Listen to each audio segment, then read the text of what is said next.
Happy Wednesday night, everybody. We're back to roast and react to more of the hidden true crime Lauren Matthias, Dr. John Stalker story. You guys, we're here. It's a late night. So grab a beverage. Hopefully you're wearing something very comfy. Smash that like, and let's get this party started. If you like what you see, come and get it with me. I know you deserve all you want, 'cause your heart's made of gold. But don't wait till you're old. If you want it, I get you some. Hello, everyone. Welcome back to my channel, stand-up comedian and pop culture vulture, Jolene Lunzer here for another No Offense, All Offense, where we roast and react to things that are peaking, spiking our dopamine, our favorite reality shows, trending topics, pop culture news. Tonight, we are back with this Lauren Matthias, Dr. John, hidden true crime drama. The stalker story that just doesn't quit. The one they came to the interwebs with, and their restraining order and all of the things and all of the threats. And now they've opened it up for everybody to watch in amazement and judgment, like, what? Okay.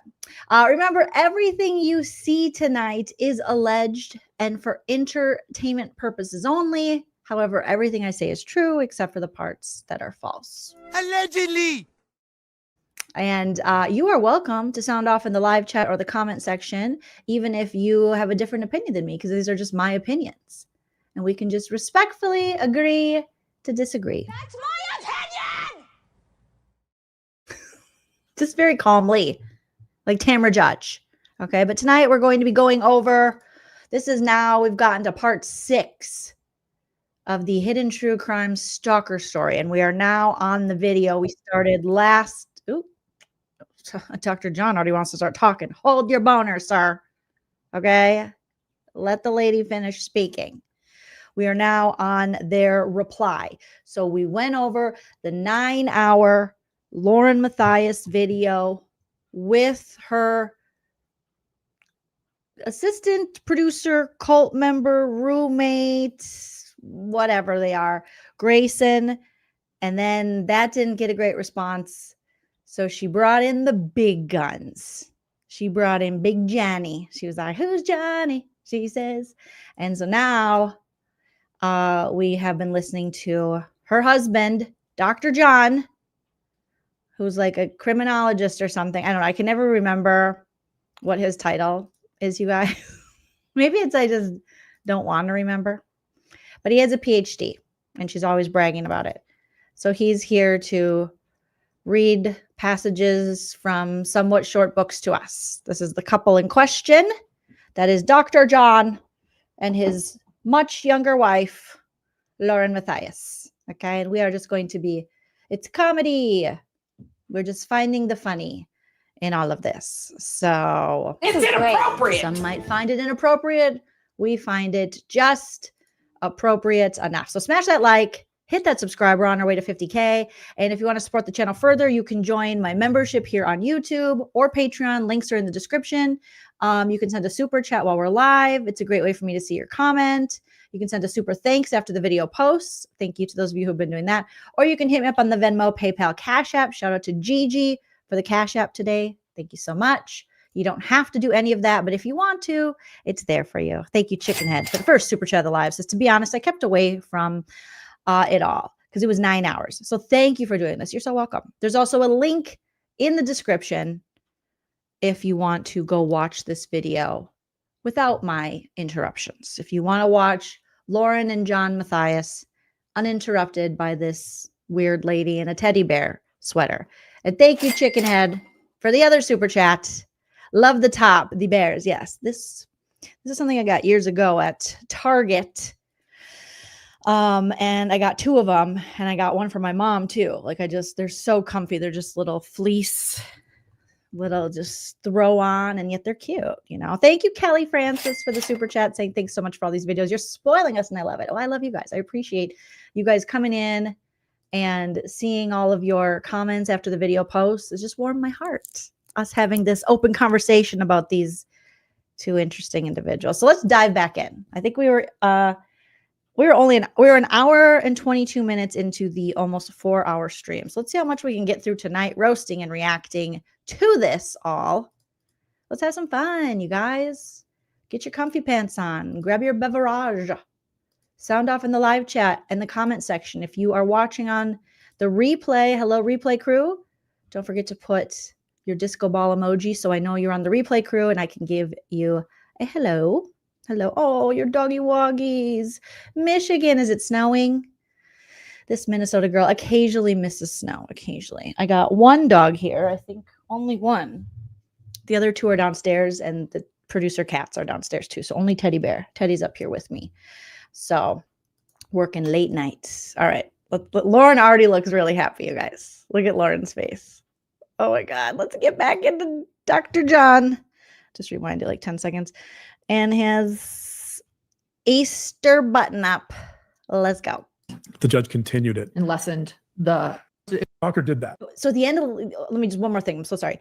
At the end of yesterday's live, when we were getting through the hour and a half of this, we played the actual judge, the actual audio from the hearing, because they did go to a hearing for this, you know, with her alleged stalker Christina and some other witnesses and herself. And the judge called her out and called her and her lawyer and were like, I don't know. These civil stalking injunctions are supposed to be because you like feel fear for your life. Like you feel threatened, like physically, you know, obviously. But you can't just use this to take away someone's First Amendment right. You can't just use this to silence people from criticizing you on the interwebs. And I think after that, she was like, oh, never mind. I'm just going to pull that back. So on the day of our hearing in September, she went outside. She filmed herself doing a mic drop. That's harassment.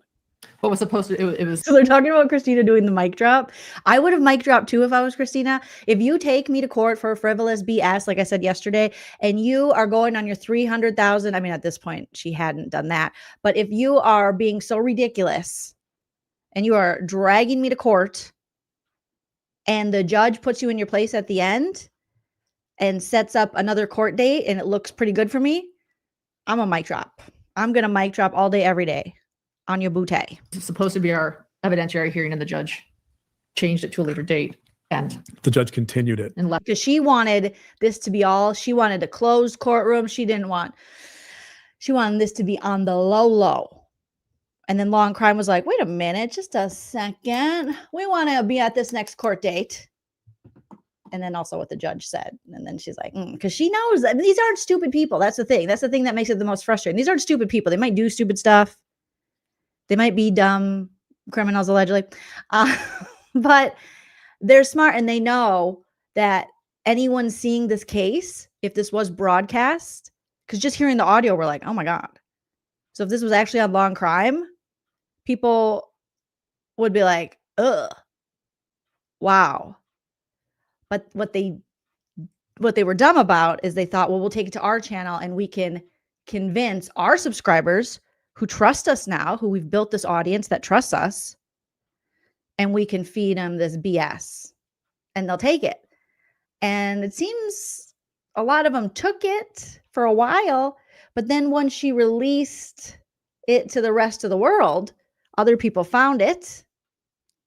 But also before me, lots of people found it. And then this started to trend. So all of a sudden people who didn't have a, bond with them. It didn't have a parasocial relationship with them, wasn't following them for years.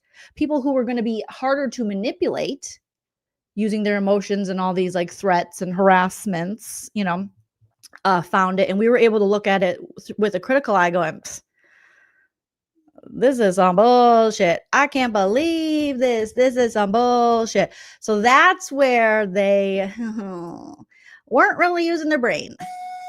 Because once she opened it up and monetized it and got 500,000 views on that first video, she didn't realize that a lot of the people watching that were going to be people who didn't know anything about her. And that's the only thing we know about her now. And we're like, this looks sketchy AF.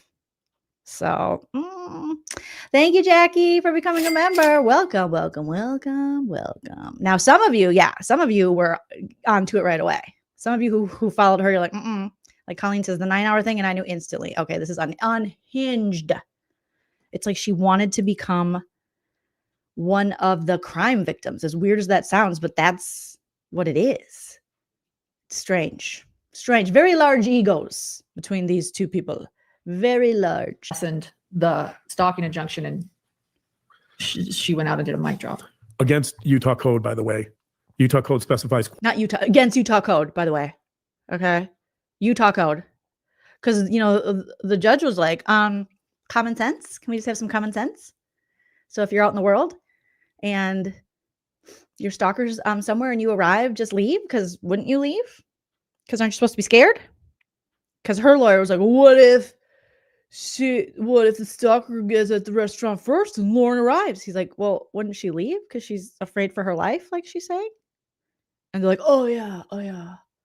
Okay, yeah, for sure. Yeah, I forgot. I was just testing you. No, We knew that. And we're like, okay. Quite clearly that you can't modify a stalking injunction without hearing evidence from the petitioner, And that's what happened. from Lauren. And the injunction was modified without hearing a shred of evidence from us. Also, just so people know this, our lawyer tried to get the stalking injunction enforced. My lawyer, who's not my brother, P.S. Go ahead.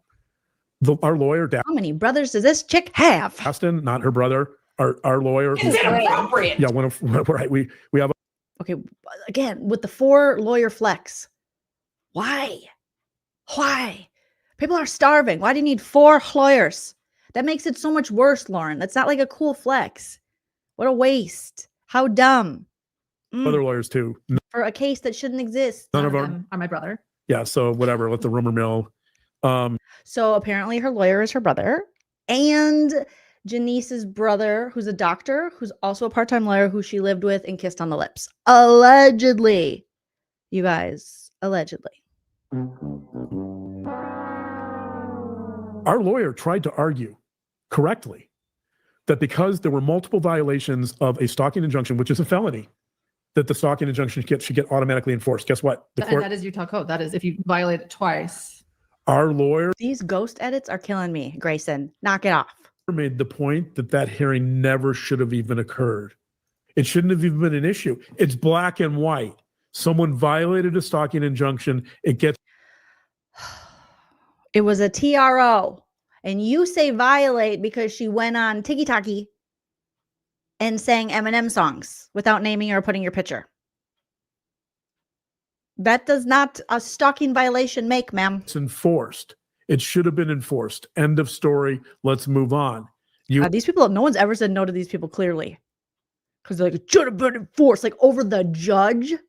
They're like, we know better. I'm a criminologist and she's a journalist, allegedly. When I have our We go live in our car. privacy intact, that's all we wanted. We wanted this to be private. We wanted to move on with our lives. Why you want it so private, though? Why do you want to get it done real quick? Why do you want to just strap on? Oh, that sounded bad, but you know what I mean. Why do you want to just get a permanent RO on Christina without anybody knowing? So you guys get to exploit all the crimes and go to all the trials with people who have actually, really suffered. People who actually are victims of crimes. You get to go do that and make a whole career out of that. But your case, no, it's too private. It's too private. What are you going to show your privates? Like what? It's only because you knew that is a joke, dude. About someone harassing us all the time, bullying us, stalking us. Calling. We'll get into that later. Oh my God. Somebody called them. Was it Liz? Because if it was, lucky. Did lucky Liz call you? Somebody called me. People call me every day. I get so many dumb calls. Everything is spam. I miss the days when you could block the spam calls. You know, you could put your name on that like do not call, do not solicit list, and then they sold our privacy away. Calling people, contacting people. That's all we wanted. This argument that somehow we wanted views from Long Crime or that we set this up, that's so ridiculous. Lauren, Who said they wanted views from Law and Crime? I'm not going to read it again. Lauren read a motion. Oh God, please don't read it or let her read it again. That our lawyer wrote to protect our privacy. Almost no civil stalking cases reveal or disclose the information. Almost no or none? Because you're just in the almost no. You're in the ones that do. They just do. Well, and the reason many people have asked that fairly, and you know what? Let's not even get into it. I don't want to talk. Let's not get into it because I don't have a good reason. Okay. I just think because it's me, it shouldn't be shown. But when it's other people, yes, show them, rip apart their lives. They can come stay at my house then for a week, even though I'm allegedly talking shit about them on my phone. But they can come over. I'll take them to dinner. You want to go in my pool? Ooh. But it's you, so no, girl, get over yourself. Talk about it. Yeah. Let the rumor mill continue. Yeah, You that's guys fine. decide That's what you whatever. think about. So mature. Like, fine. If you think I have stinky farts, I have stinky farts. Okay? If you think I'm a queefer, I'm a queefer. I don't even care. If you think I do reefer, I do reefer. It's actually Dr. John who's a queefer. What I did. John, the tongue thing. You guys, look at Dr. John. Ask that Why? fairly. Why, John? Why? Why? And you know what? Let's not even get into it. I don't want to talk about it. Yeah. Let the rumor mill continue. Yeah, You that's guys fine. decide That's what you whatever. think about. It's whatever. John, you're so mad. John, you could put a stop to this. You're enabling this. Whatever. It's fine. He's moving stuff on his desk. He's like, I'm ready to talk about Brad Pitt again and read my book. This is bullshit. What I did. That's your right to discuss. Go ahead. These two are so cringe. Oh my God. Yuck. What the French Did you toast? think I wouldn't find out about your little doo-doo head cootie queen? Who are you calling a cootie queen, you lint liquor? Right, you started it. Like, you guys brought it out here. Nobody asked you for this information. You guys like willingly, voluntarily, unsolicited gave it all to us. And then when people are like, this don't make a lot of sense. Even the judge, they're like, oh, everyone's against us, clearly. We're being bullied. Because we're afraid. So afraid we're sitting down again for another video that's going to make more money than probably most of our regular content. So you have this obsessive behavior that increases risk. You have this inordinate Oh no, I forgot we're on the risk assessment. Oh God. Just run me over. amount of anger and rage towards you, which shows Rage? Has anyone looked at Christina's TikTok? Because I implore you, go take a look. I have not seen rage. I've seen luxurious hair extensions. I've seen flowers. I've seen cars. I've heard the word like a lot. But never have I seen rage from that woman. up in those TikToks and those social media. And another thing that people have pointed out that I totally agree with is several people that have looked at the TikTok have written and said, one person wrote, that's the most menacing, those are the most menacing TikToks I've ever seen. Who wrote that? Grayson? As she's crying? You guys don't know the meanings of words. You're so melodramatic. Menacing? Maybe Dennis the Menacing, okay? Because it was child's play. And not Chucky child's play. Literal Dennis the Menace. Scene. Somebody else wrote, it seems like she's taking pleasure in those. Right? And? What are you, the pleasure police over there? Just because you can't pleasure her, sir, doesn't mean other people can't get pleasure. All right? Sometimes I'm taking pleasure in this a little bit. Kinda. All right, pleasure police, calm it down.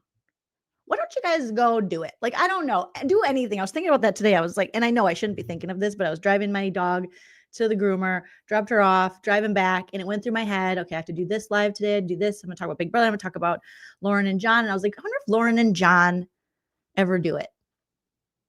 You know? And I just can't see it. And I don't want to see it. It's not that I want to see it.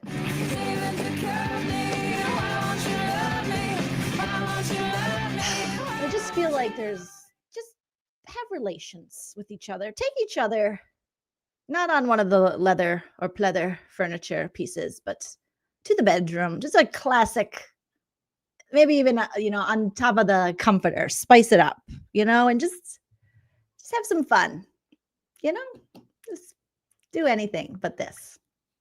Smile. Okay. Thank you, Chicken Head, for the super chat. Chicken says the pleasure principle. Ooh. Oh. Yes. Something. Pleasure each other. I don't know. Tickle each other's backs. Give each other scratchies. I don't know. Anything. That suggests that if that's true, that suggests that there's a sadistic quality. That this is someone taking pleasure in harming you, taking pleasure in hurting you, taking pleasure in trying to ruin your character and your reputation and your livelihood and your life. Right? That's a risk factor. Anyone who has sadistic qualities No. is going to be a higher risk. Another risk factor here is I can't. this very oppositional, let's call it antisocial quality, which is violating What you have, clearly. What John has. the stalking injunction She's not even listening anymore. She's looking over the grocery list. She's so bored. We're all bored, John. in the first several hours after it's issued, right? That's basically saying, I don't care. If you see the picture, Why does he keep staring at her like that? She's like, and he's like, if you see the picture, no, look, seriously, because it's obsessive. And she's like, and he's like, but see the picture, Lauren? I'm telling you, it's obsessive. It's the pleasure principle, virtuous, violent, right? And he keeps moving closer, and she's like, so she moves away, like, here's him. She moves away, like, and he's like, you know what I'm saying, right? It's scary. It's sadistic. It's satanic. It's a satanic panic. And she's like, why is he doing that? Why is he only looking at her? And why is he licking his lips so much? Get him some Carmex. of her in the bar with you, Not the bar. the message she's sending is, not only do I not care about the stalking injunction, but I'm going to intimidate you. That is a pure message of power and control and dominance and intimidation. She's saying, She can't get frustrated.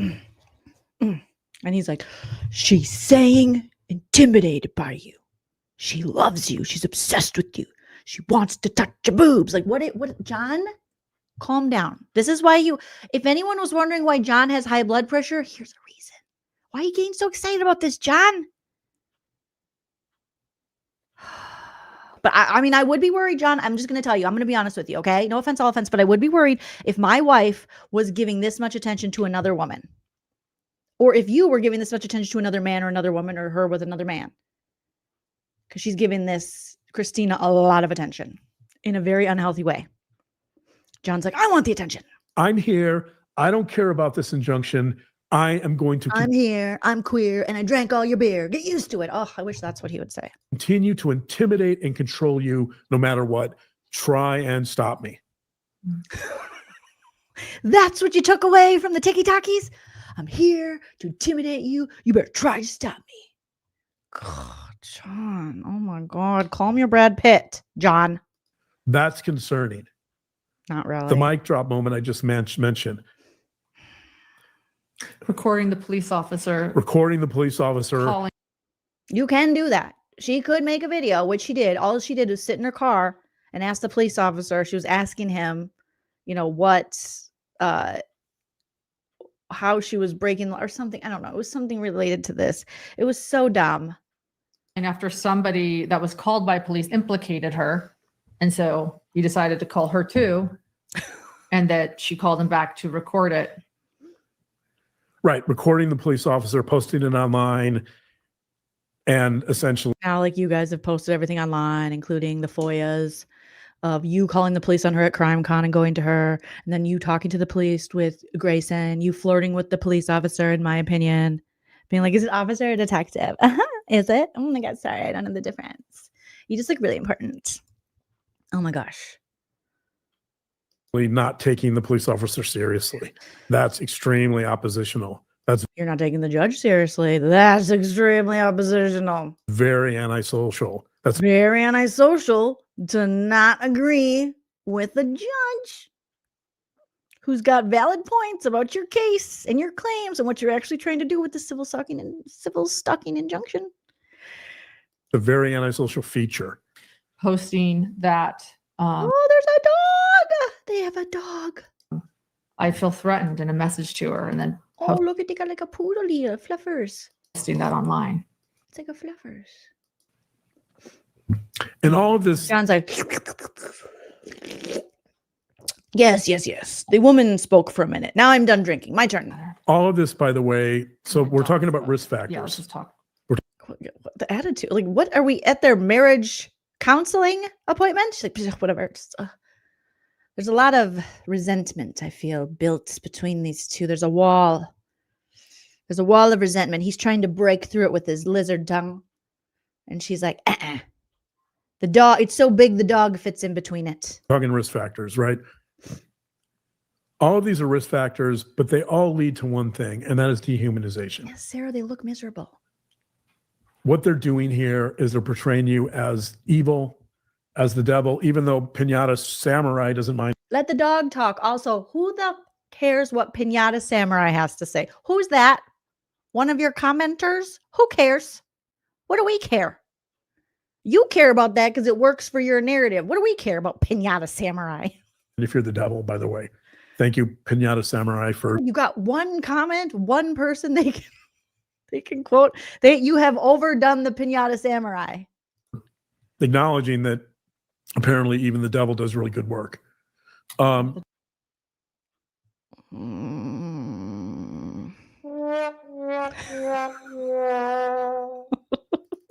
Right? They do. They try to pass off as banter, but they're mad at each other. I want the dog. Let the dog talk. Does anyone know the dog's name? I love the dog. More dog. Devil does do good work. But I Why is she mumbling? What are you mumbling about, Lauren? Lauren. Thank you, Pinata Samurai, for acknowledging that apparently even the devil does really good work. the devil does do good work. But I How do you know that? Lauren said the devil does do good work. will do my best to not be like the devil. She's going to do her best to not be like the devil. But we saw her last video. She did this.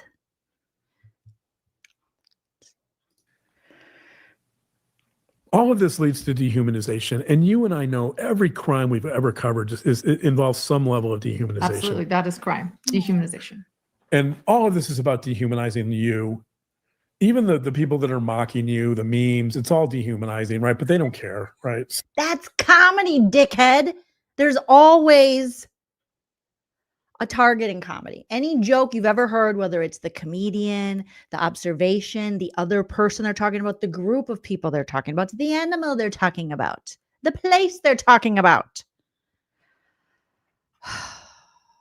Sir, it's the internet.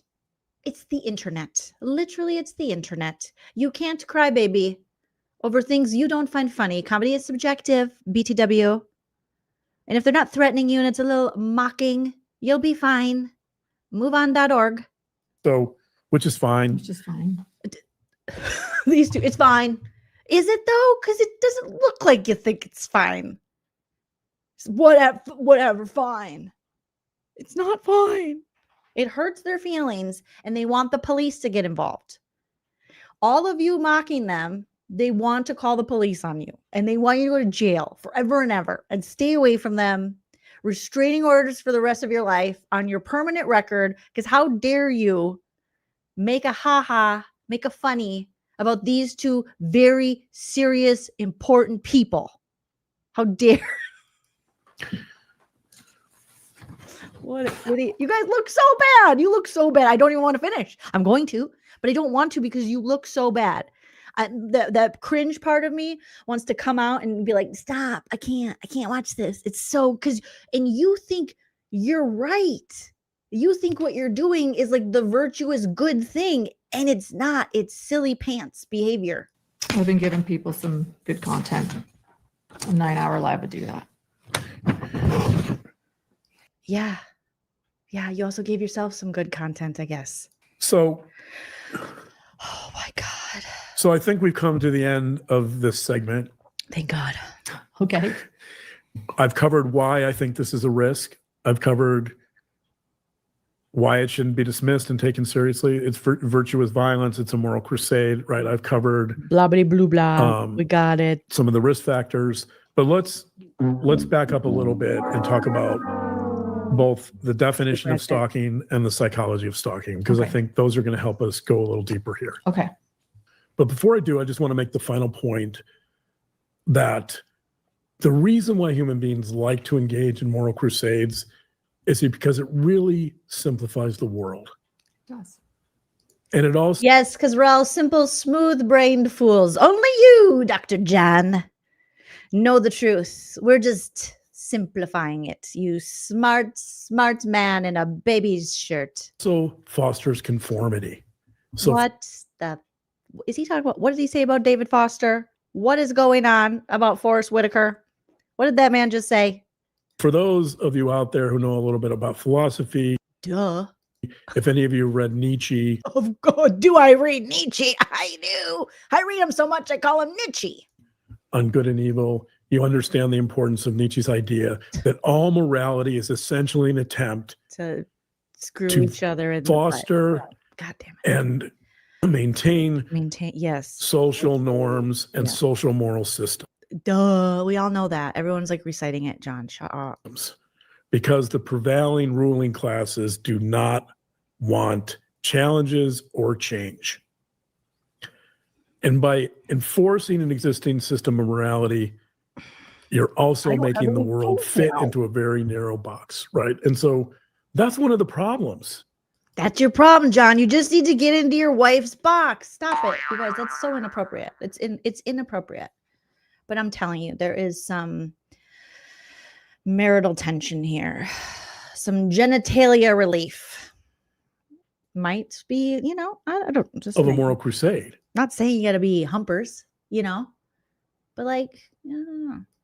Is that if you don't fit within that box, then you're going to. You don't fit within that box. Boom. Roasted. Be vilified, right? And so you became vilified. As we talked about on our Patreon, in one of the declarations. She's not listening, John. She's literally making a list. She's like, Tide, free and clear, because John has eczema. Tide, free and clear. Obviously, I want the pods, okay? And then I need the Tide, or I need the free and clear bounce. All right. We need floss, because John's breath be stank, and he's not getting all the food out of his teeth. He will only have the rib toilet paper, rib for his pleasure, the Cottonelle. Put that down. I would like some wine. The TikToker made it very clear. Oh, now she's the TikToker. Or no? Are they talking about someone else? That conformity was a big part of this issue. Somebody else. Yeah. That was actually in their declaration and sort of hi babies, the little joke that I made on our Patreon exclusive episode, which is no longer Patreon exclusive. You guys welcome back to the Emily Show. Today we are tipping D Baker. Sorry. I clicked on you on accident, Emily. Sorry. You're lovely. Goodbye. If you want to hear a little joke from Lauren Matthias, you have to pay. Because Lauren is a comedian. The TikToker made it very clear that conformity was a big part of this issue. Yeah. That was actually in their declaration and sort of the little joke that I made on our Patreon exclusive episode, which is no longer Patreon exclusive. Thanks to those who picked it apart and shared it. But which one was this supposed to be a Patreon? What's she talking about? Thanks a lot. They really like hate their subs. They're like getting really mad. Thanks a lot. People that picked it apart and now we had to pick up peppers off there. Thanks a lot. We were making bank. And you poor asses had to share it for free with each other. In their declaration, their angst against me, or one of the things that upset me, was that I talked about how I don't like to conform. And then I jokingly said, thanks for being a Patreon supporter. Baby girl, you can't come at us looking like that and tell us you don't like to conform to the white lady, toxy lippy, blondie standard. Okay? Come on now, lady. Because that particular episode was behind a paywall, which meant that someone was paying and sending that on to them. Who was it? Christina who did it? But it was ironic because you've always talked about the fact that one reason this type of thing happens is because they're upset that I'm not conforming. I talked about the classic example of the Salem witch trials from 1692, where Leave the Salem witch trials out of it, John. Okay? It's not your struggle, sir. obviously witches are seen as cool, amazing, should never be murdered. an abomination. You're an abomination. They're seen. Your shirt's an abomination. Your toupee's an abomination. And those old lady glasses are an abomination. Stop it. As demonic, right? They're seen as separate from the community, not conforming to the community's morals, right? So in many ways, how did you become a witch? Exactly. I was born weird and stayed that way. Yeah. It's called being an Aquarius, John. You don't know anything about that life, do you? Or you might, because straight Aquarius males are kind of creepy. Showed similarities to a moral crusade. And we'll talk about that a little later. We won't get into that too much, but so I want to make that point before we move on, because I want people to understand the purpose of a moral crusade and what it does, how it fosters conformity or attempts to, and how it really oversimplifies. You literally already told us this. The world, so that people that they don't have to grasp with the, they don't have to grapple with the complexity of someone who's maybe a little more complex, somebody who can say some off-color things in private messages, someone who has a sarcastic, like your wife, sense of humor. You do. Is it sarcastic or is it just bitchy? Or is it just mean? Is it just dickheadish? Sarcasm and being a dickhead, two different things, I will tell you. I do.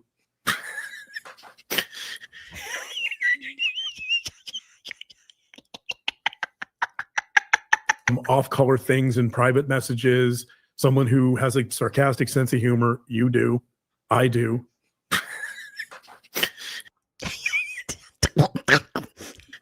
Obviously, it got you in a little bit of trouble on Patreon, but you didn't do anything wrong. Like, part of our brand is to bring in levity.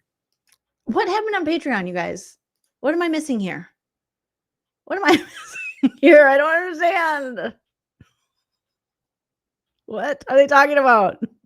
Serious nerd alert. And not like fun nerds. Like, no thanky.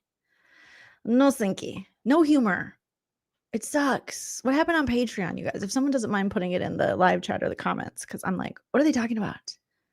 Okay, Dark59 said they made people pay to find out how they were doing. What do you like about this? And they said they were being sarcastic about it. Oh boy. You can't clip. Oh, they thanked Horror Ho. Thank you so much. Oh yeah, because everybody who's terribly frightened for their lives would thank their stalker on Patreon. Catabaloo says they are upset with you, Lauren, because you backstabbed your friends and spoke badly about the victims. I mean, can I get an amen? Can I get a gay men on that one? Thank you. But she doesn't want to admit the errors of her ways. She would rather just keep hiding and making them look more ridiculous and more like liars. Kylie says, because they were laughing about all this being a joke. Ha ha, so funny. Went for 9 hours. You pulled at the emotional heartstrings of your subs who trust you to get money and sympathy and to throw your ex-friend under the bus. And get her back. Get revenge. A part of that segment and say, oh my God, she's not serious about stalking. Duping delight or duper's delight. So stupid.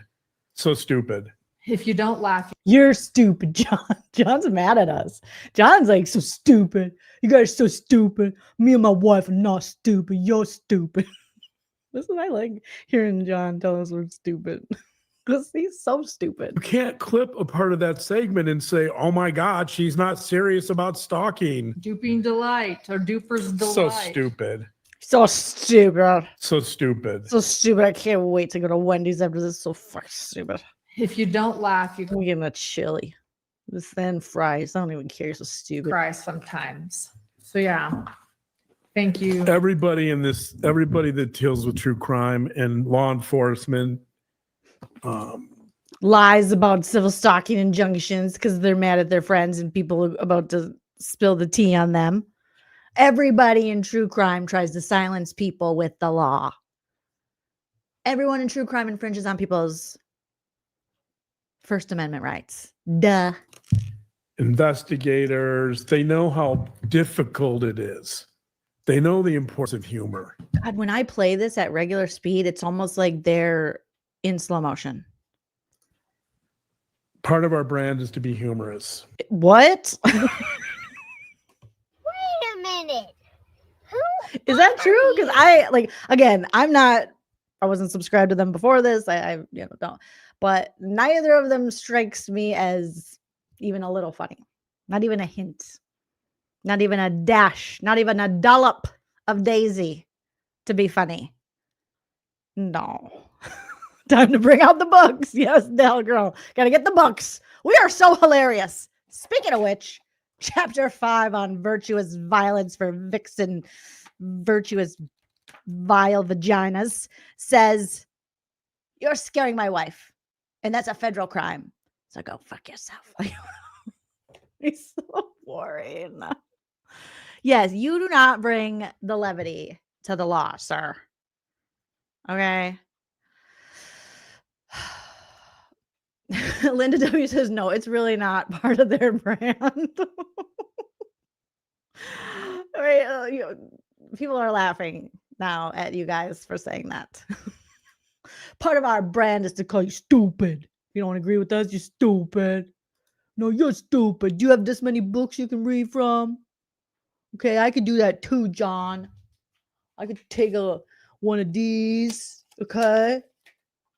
And I could put it on a page. Granted, this is a notebook, but I write notes, okay, for Big Brother. So it would be about Big Brother. And then I can open that up and go, Vincent, Morgan, and Mickey worried and talk scenarios. Ash and Will talk. Will says Mickey cashed the check before she got the job. Chapter 666, page 369. Damn, you're fine. Okay. So let's. You can hear the thuds of the papers as Lauren is like, I wonder if we'll be married for a long time. Like, how long do you think we'll both live? Do you think he'll live a long time? I'm just asking the questions here in my head of a very happily married wife, because sometimes he stops breathing in his sleep and he refuses the CPAP. So I don't know. I'm just wondering how many more books will be read to me. Talk about my loving relationship. Definition of stalking. Part of my survival depends on being humorous. Yeah. It's Hello, producer Prince. Part of our survival depends on being humorous. Really? Well, then you're dying. You're dead. You're literally dead and buried then. Because nothing is funny. We're laughing at you, not with you. You have no jokes. You are the joke. how I cope. Right. But hey, let's vilify you for that. Let's Hey, let's vilify her for that. My poor wife, everybody just picks on her. She's so great. God, stupid idiots. Idiot, stupid. continue the moral crusade train and just keep piling. Choo choo, motherfucker. Choo choo. Put your trains in the chat for John as we're on our moral crusade train. Come on, ride the train and ride it. Come on, ride the train. It's a choo choo train. This video contains super awesome content not suitable for people who don't enjoy super awesomeness. Viewer discretion advised. Choo choo, bitch. Choo choo. Oops, I muted him. On because you showed a little bit of humor. Subjective. Let me start with, so I like let's books. Let's start defining stalking. So one of my favorite definitions actually comes out of the UK. So in the UK, you have a favorite stalking definition? Bruh. You just shouldn't. You know what I mean? I'm never like, one of my favorite definitions of homicide is this one. It comes out of Brazil. Let me read it to you. One of your favorite stalking definitions. Okay. There's some local police agencies and social workers and people that kind of deal with stalking that often refer to what they call the big four. And when I say the big four, I mean four as in capital F, capital O, capital U. Okay, stop it, Jolene. The big 4 inches. No, stop, Jolene. That's inappropriate. U, capital R. And so, and I know this is the who lets him teach? I know it's volunteer, allegedly. So they're like, come on in. What do you come on. Sure, whatever. Say you went to Stanford, Banford, Lanford. Sure, get in here. How boring. His lectures, so boring. These children aren't learning anything. These college students are like leaving going, I don't know what that guy was talking about. He just huffed and puffed a lot and told us that his wife is great and everyone's picking on her. Okay, and not here, but the big four stands for fuck around and find out. F. Yeah, what was that one? Fixated. Fixated. F means fixated. Oh God. Fixated is this it, so let's go through this. Is there fixation here? So yes, there is. There are social media accounts that specifically target you. That's part of the definition of stalking, is there has to be some type of individual target. Guess what? Every one of these social media accounts is fixated on you. Fixation, yes. Lucky, popular. Oh. He doesn't even, you couldn't memorize a 4-letter acronym, sir? Good God. What do you say? It's FOUR? And he's like, okay, I'm already on the second one. What is it? And he's looking down, licking his lips. She's drinking cranberry juice. This chick has a constant UTI. What is going on? What is happening here? The O stands for obsessed. Is there obsession here? There's 50 plus or more, way more if you count all the way more. That's scientific too. Way more. Social media accounts. 100. There's not 100. You guys went from 50 to 100. Now there's 50,000 100. Over 100 posts. There's over 100 posts. Oh my God. That showed no signs of stopping or abating. Or masturbating. AC, yeah, 9 hours. Fixation, check. Girl, you did a 9-hour live and now we're back with a 4-hour with your boring husband. Who's obsessed, okay? But why are you so obsessed with me? In the Mariah Carey song, you would be the Eminem character, okay? Boy, I want to know, lying that you're getting stalked when everybody knows. It's clear that you're just in a fight with your friend you used to drink wine with. She's younger than you and you're mad at her and you want revenge. All about you. Is that obsessive? Mm-hmm. Absolutely. And Lindsay did admit on the stand during that hearing that they never heard from me she admitted it was about you. She admitted it was about me. You were. Did she though? They tried to get her to admit that and she was like, I mean, yeah, there's stuff about her. The target. Mm-hmm. So did she really say? I don't remember Lindsay's. We just heard it yesterday. Her on the stand to go, yes, the second YouTube account or TikTok account that Christina made, because one is for her art that has 50,000 followers. The other one has like 1,000 some. And at that time, when she got mad about it, when Lauren did it, had like 300 or so. Yes, the target 100% was Lauren Matthias. I think she said it was a place for her to post about like her friendships and life advice and stuff like that. Oh, you We have fixated, obsessed. The U stands for unwanted. You in an email and in a Unwanted. Okay, I was gonna like, wait a minute, that's not a you. Yes, it is, Jolene. Yes, it is. Yes, it is. text, you said, I feel threatened. Please leave me alone. In both the text and in. I'm gonna say that every time Honda calls for my car payment. I'm gonna say, I feel threatened. Please leave me alone. But ma'am, you have to pay us your car. No, I feel threatened. Leave me alone. Leave me alone. Please leave me alone. Anytime anyone wants anything. Oh, I went to the doctor. I have more of a bill. Hello, yes. Who is this? Oh, the doctor. I feel threatened. Leave me alone. Leave me alone. Every time. So I'm gonna say that every time there's something I don't want to do. Leave me alone. Work is calling. Hello? No. I feel threatened. Leave me alone. Goodbye. I'm gonna file a civil stalking injunction on you.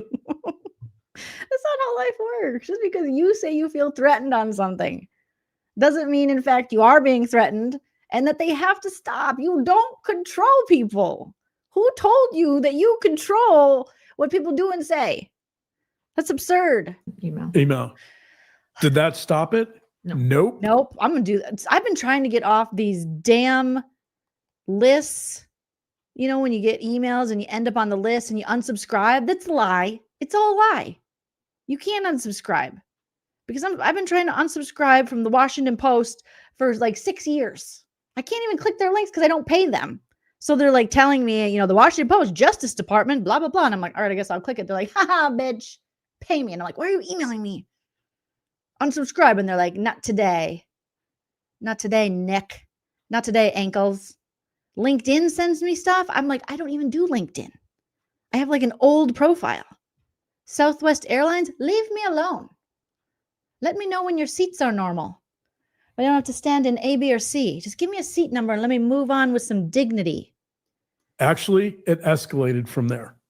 Everything that was being sent to you, you said, please don't do this. And the person continued. Not only continued, but escalated. Not escalated. The R stands for repeated. I think that's and no, it stands for Roger. Everybody knows that. Stupid. Obviously a no-brainer. Was this behavior repeated? Obviously, over and over and over. So the definition of stalking, the most simplistic criteria for stalking are fixated, obsessed, unwanted, repeated. Yep. Check. You guys don't make me pee my pants. Ashley says, I think Grayson sleeps on a dog bed on Lauren's floor. You guys have been putting in my comments that Grayson lives with these two. What's going on? Is that true? And you said that's Grayson's dog. What could be more egregious? What could be like, that's not true, right, guys? It's not true. Is it true? We need a Lessie. What could be more egregious? What could be more misleading than that? Why? Like, why? Are they her real parents? Oh my God, I'm having a hot flash, Dr. John. Stop it. I'm going to tell my hot flash. Stop it. I feel threatened. I feel threatened. Stop it. It's not working. Someone call the police. That's it. Grayson lives with the Munchkins and Oz. She's a sister wife. Obvi, Jolene. Duh. Oh boy. That's interesting. They have a compound. Here's how on one of the websites that talks about the big four defines stalking. Stalking, and this is stalking. This is physical or... He is really excited to talk about stalking. You guys, this is stalking. It's one of the big four. He's on this website. This is my favorite stalking. What the hell? I love it. Oh, John. Or cyber. This is both, right? Quote, this is from a website in the UK. Stalking is a pattern of unwanted, repeated behavior that can leave you feeling scared or distressed. You don't have to be threatened with violence to be a victim of stalking. Any kind of persistent, unwanted contact that causes distress I think he wears Chloe. is stalking. Well, then I am Do you stalked fit by that? so many fucking things. My laundry, my perimenopausal hot flashes, Honda Financial, my mortgage company. Go fuck yourself. Also, my HOA. Go fuck yourself double.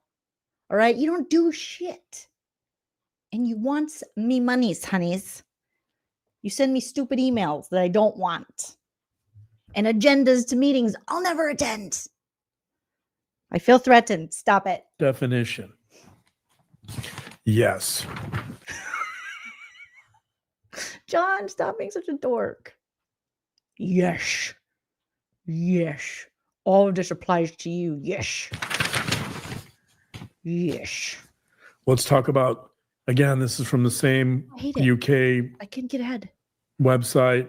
I'm also pointing out that this is not just this, the definition of stalking and cyber stalking we're talking about. This is all over the world. This doesn't just apply here. This is in Australia. It's all over the world. It's Australia. It's not Australia. It's Australian. It's at Outback Steakhouse. This is right? in Yes. the UK. UK. Right? Hello. UK here.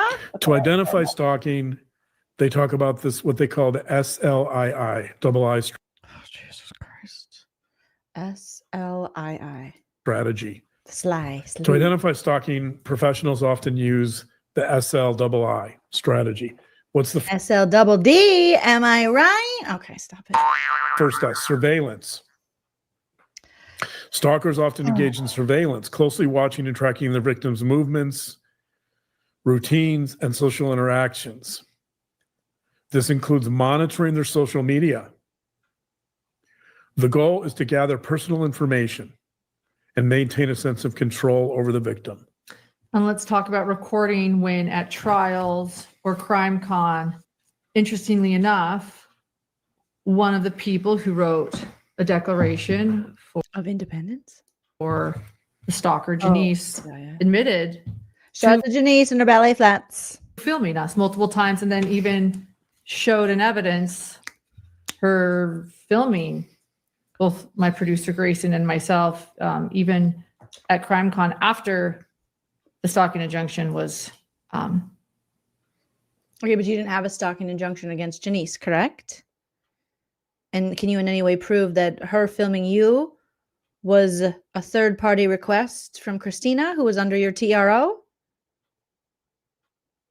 Can you? Was put out and actually put those videos that she unknowingly took of me into evidence. Okay, but did she put it on the tiki-taki of the Christina? What? That's doesn't make any sense. But there's other ways that you're being surveilled. He's like, okay, stupid. But there's other way you're being surveilled. Surveillance applies here. Correct. That Other they're ways. following your Patreon. They're following when you did a Mormon Stories. She lets you know that she's watching. Yes, those are things you put out in public for public consumption. That's like me being mad at someone watching my video. I can't believe it. I hear this from problematic YouTubers and just liar scammers on here. And there's so many scammer creators. I literally could dedicate my channel to roasting up all of the scammers and I would have content, unfortunately, for the rest of my life. But they all say the same thing. Like, why are you stunk? Why are you coming over here? It's like, you put this shit out for public consumption. No? You have a YouTube channel for people to watch you? No?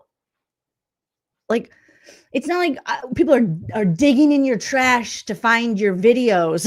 You have a Patreon that people can sign up for and pay for.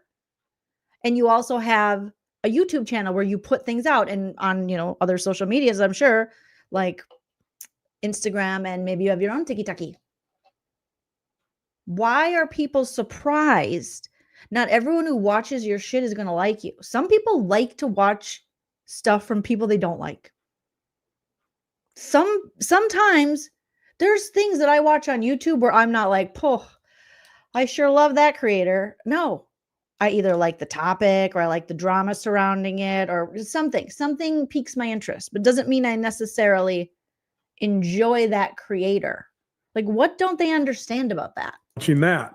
Yes. She's following everything you're posting, everything you're doing. Then stop posting it. If you don't want anyone to follow your posting, guess what? You don't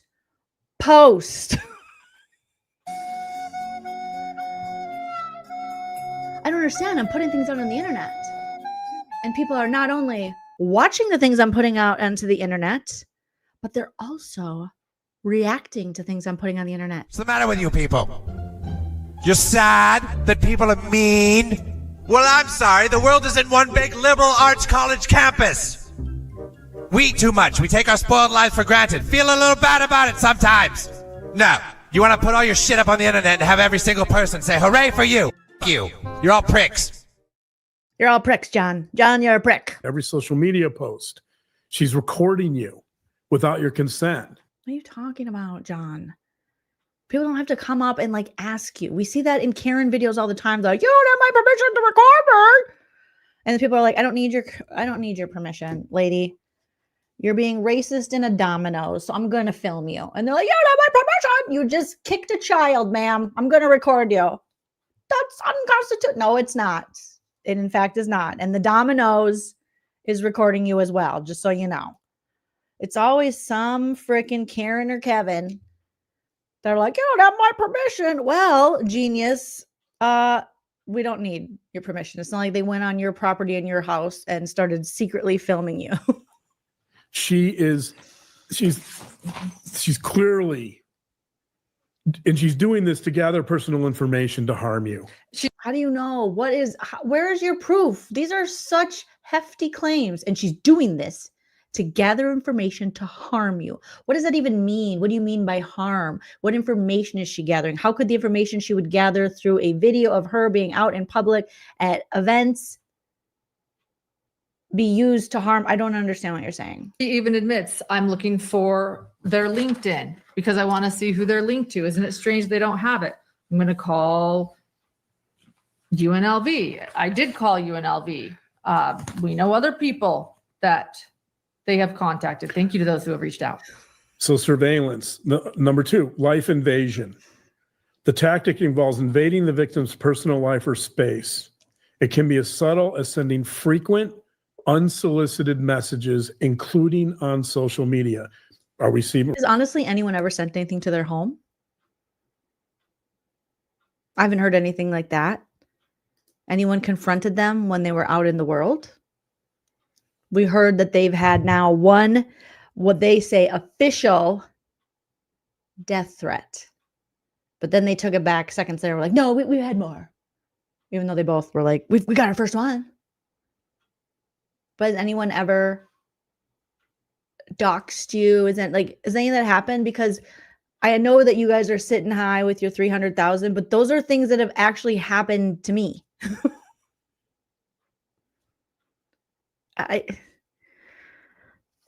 And I would argue that is a lot scarier than your ex-friend making a tiki-taki, calling you a hypocrite, and maybe wanting to expose that you talk cash money shit about your friends and victims of crimes that you cover. Are you receiving frequent unsolicited messages? Absolutely. The third one is the I part, intimidation. Stalkers often use intimidation to instill fear. How is that woman who's younger than her intimidating her? Not that someone younger than you can't intimidate you, but was it the flowers that she stood in the field on her tiki-taki?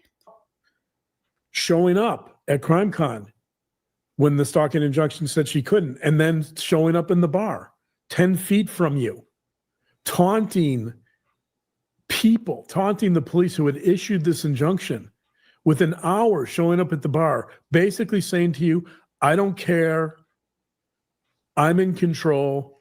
Wait, but John, did she basically say it, or did she say that? Because so far, we don't have any record. I don't remember your wife telling us that said alleged stalker went up to her and goes, basically, I don't care. I don't care. I'm here to intimidate you, like you're saying. That's just you speculating. That's you reaching really far to get to that conclusion. But there's no record from your wife in the 9 hours that the stalker said this. And like Mary's saying, my stalker did prison. It's not a joke. Like, it literally is not a joke. And by them doing this dumb, frivolous shit and lying, it's just going to piss people off who've actually been through a stalking situation, which is horrible.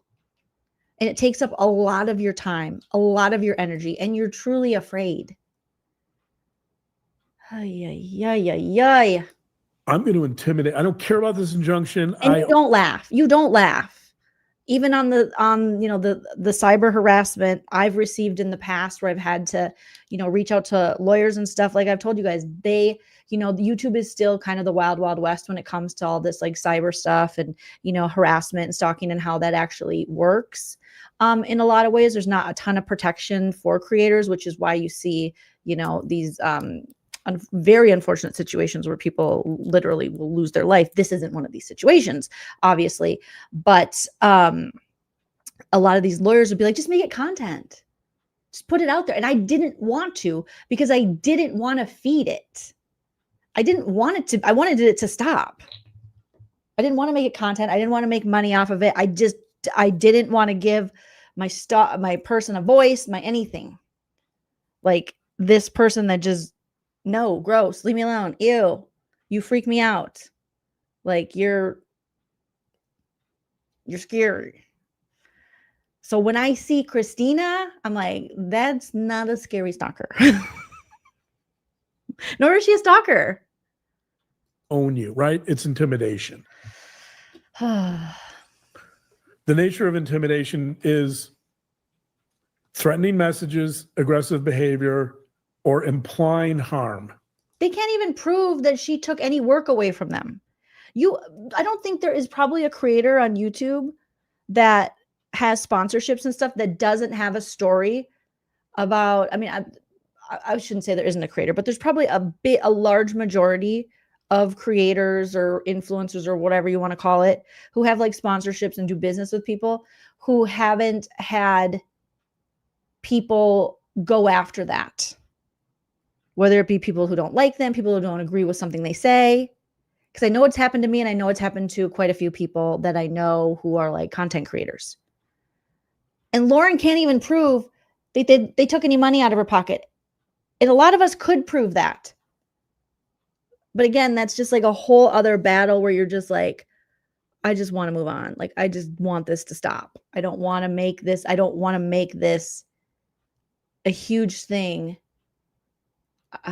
Because that's how you feel. When someone really is invading you, when someone really is, I guess, stalking you,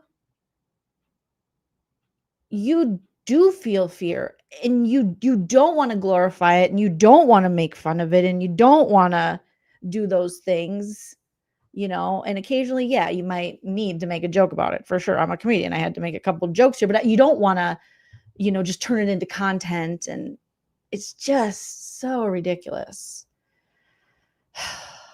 what these people are doing. Yeah, Bada Bing, she's the one taking money out of their pockets. She's the one trying to stop them. Like, Lauren Matthias is in control. When you have a stalker, they're in control, or it feels like they are. It feels like it's nothing that they've described, nothing. And I'm saying this on a cyber stalking level.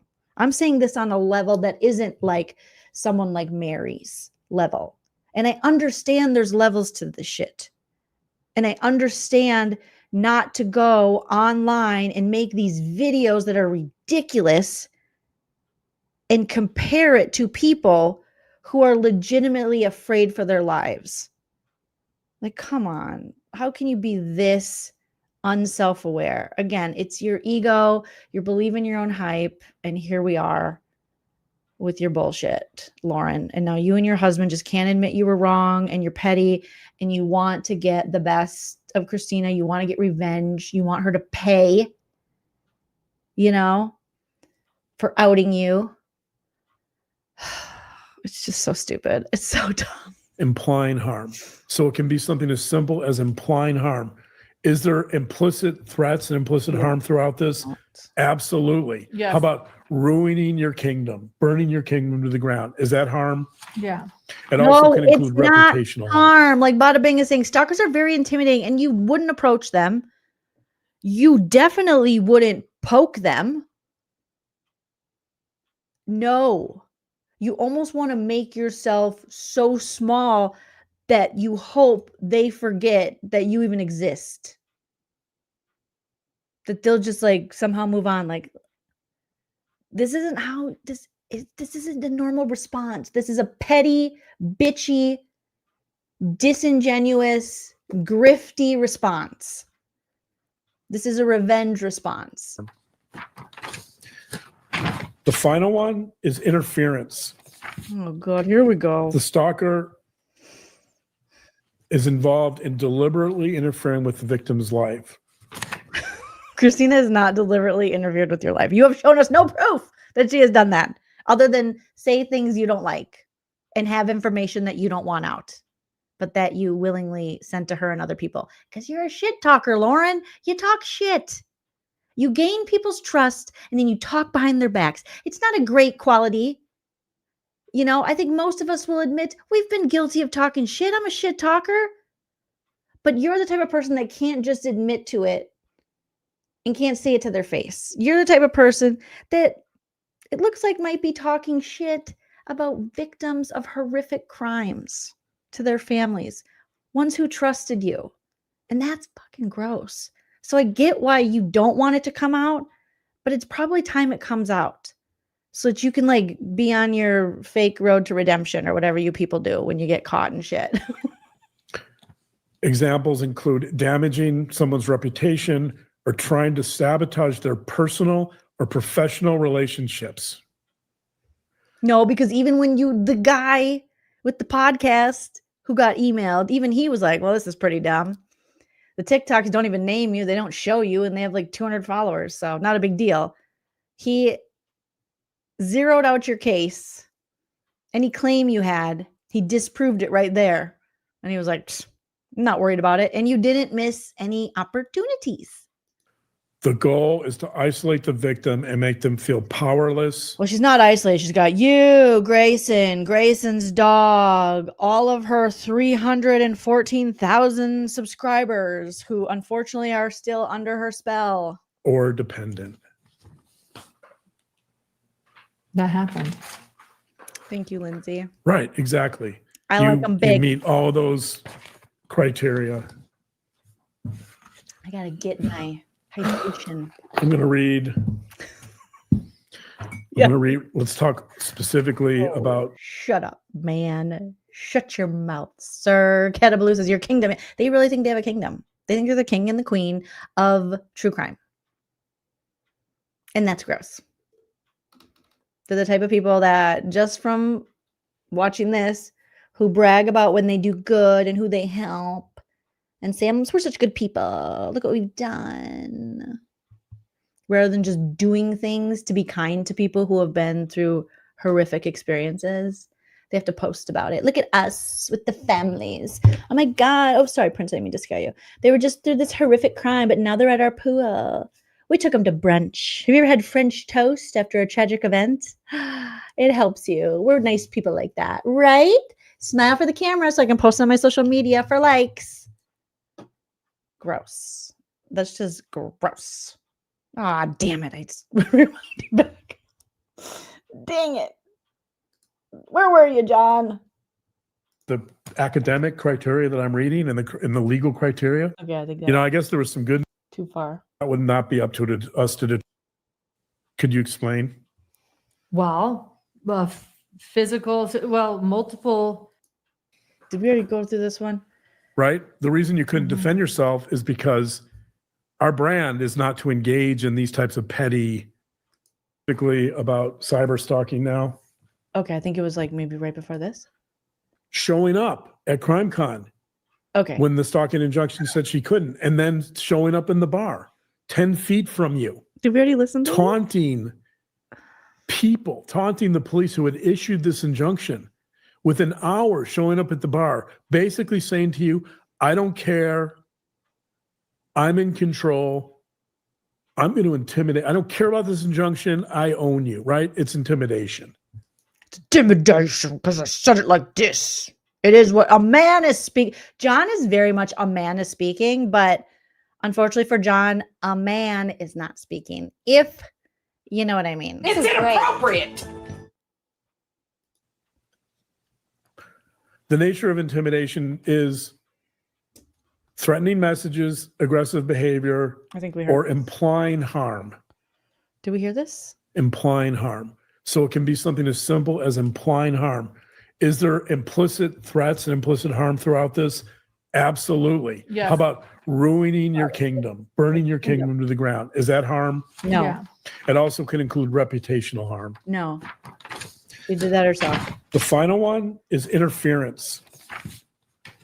The stalker is involved in deliberately interfering with the victim's life. Thank you, Amy.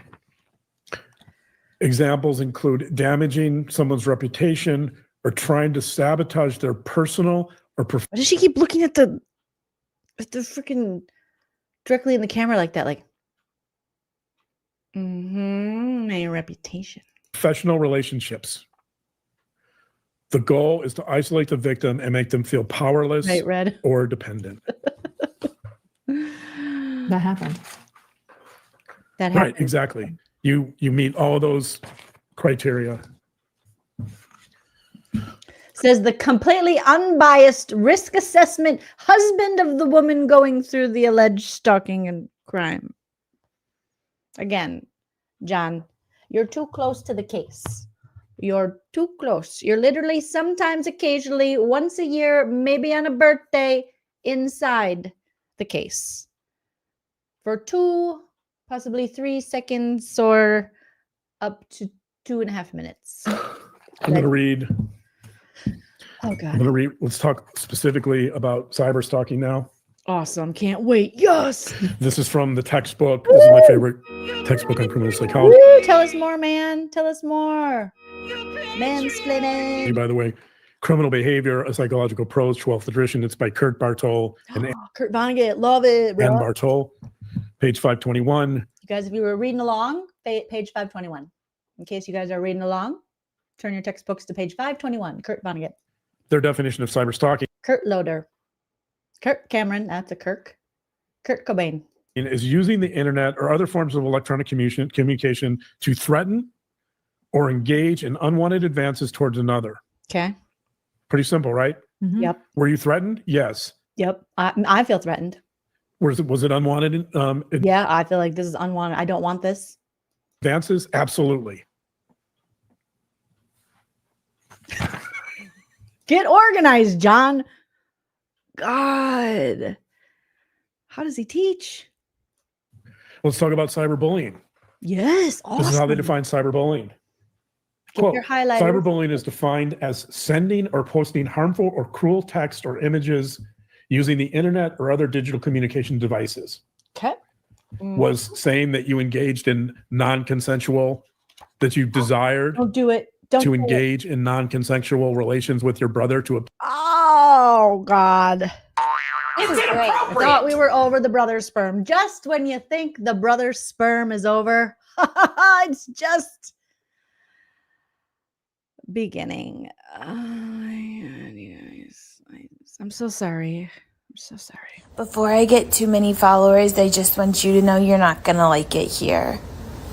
No. No, you might not stay around for long. And I know it. This could be your purgatory on Earth. This is my purgatory on earth right now. Look at her. Look in the camera. She's like, we're back on my brother's spooge. Who wants some broges? I mean, come on. It seems like Dr. John is obsessed with the brother juices. Okay. He's looking for a brother lover. Mr. Brother Lover. They call me Mr. Brother Lover. Okay. obtain his sperm. Was that a cruel message? Yeah. That's cyberbullying. I'm just gonna say quickly what this is also ultimately this is what Bartol and Bartol say about cyber stalking. Not Bartol. Quote, ultimately, much cyber stalking is designed to control the victim, usually through threats and harassment. So a large part of this is about control. Control, like Janet Jackson. Control. Here's another definition. What page? What page? Of what book? cyberbullying. Cyberbullying. This is from a research article. Oh, what? So no page. Quote, building upon this, the definition of traditional bullying, Okay. the authors have defined cyberbullying as, quote, an aggressive intentional act carried out by a group or individual using electronic forms of contact repeatedly and over time against a victim who cannot easily defend him or herself. He called you weak, Lauren. He says, you're weak. It's inappropriate.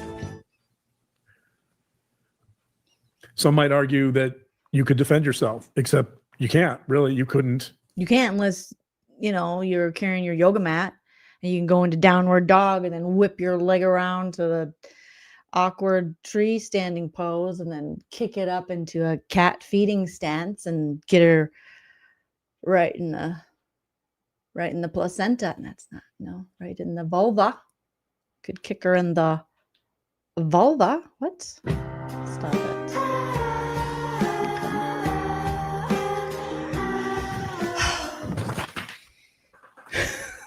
Right? The reason you couldn't defend yourself is because our brand is not to engage in these types of petty arguments or conflicts with other creators. Like, we're not going to do what he said, she said, or tit for tat. That's not our It's kind of what you've been doing now, though. Okay. brand.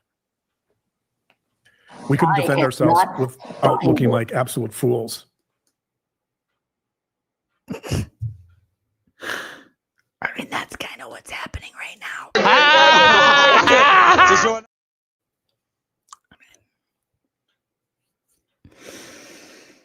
These aren't mistakes anymore. These are pointed choices. This is a pattern. This is a personality. This is who the person is. The call is coming from inside the house. Do you hear me? It's coming from inside the house. John's like, I could fight. Put him up. He's like the cowardly lion. Put him up. Why are they looking at each other like that?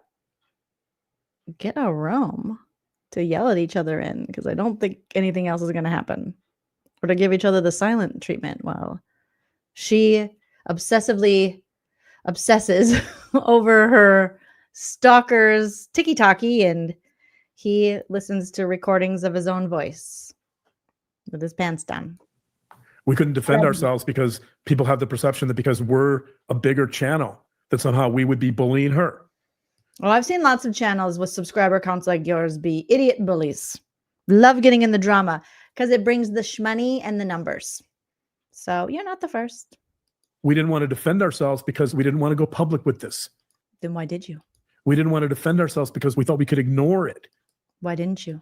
Long enough that it would go away. That you probably could have.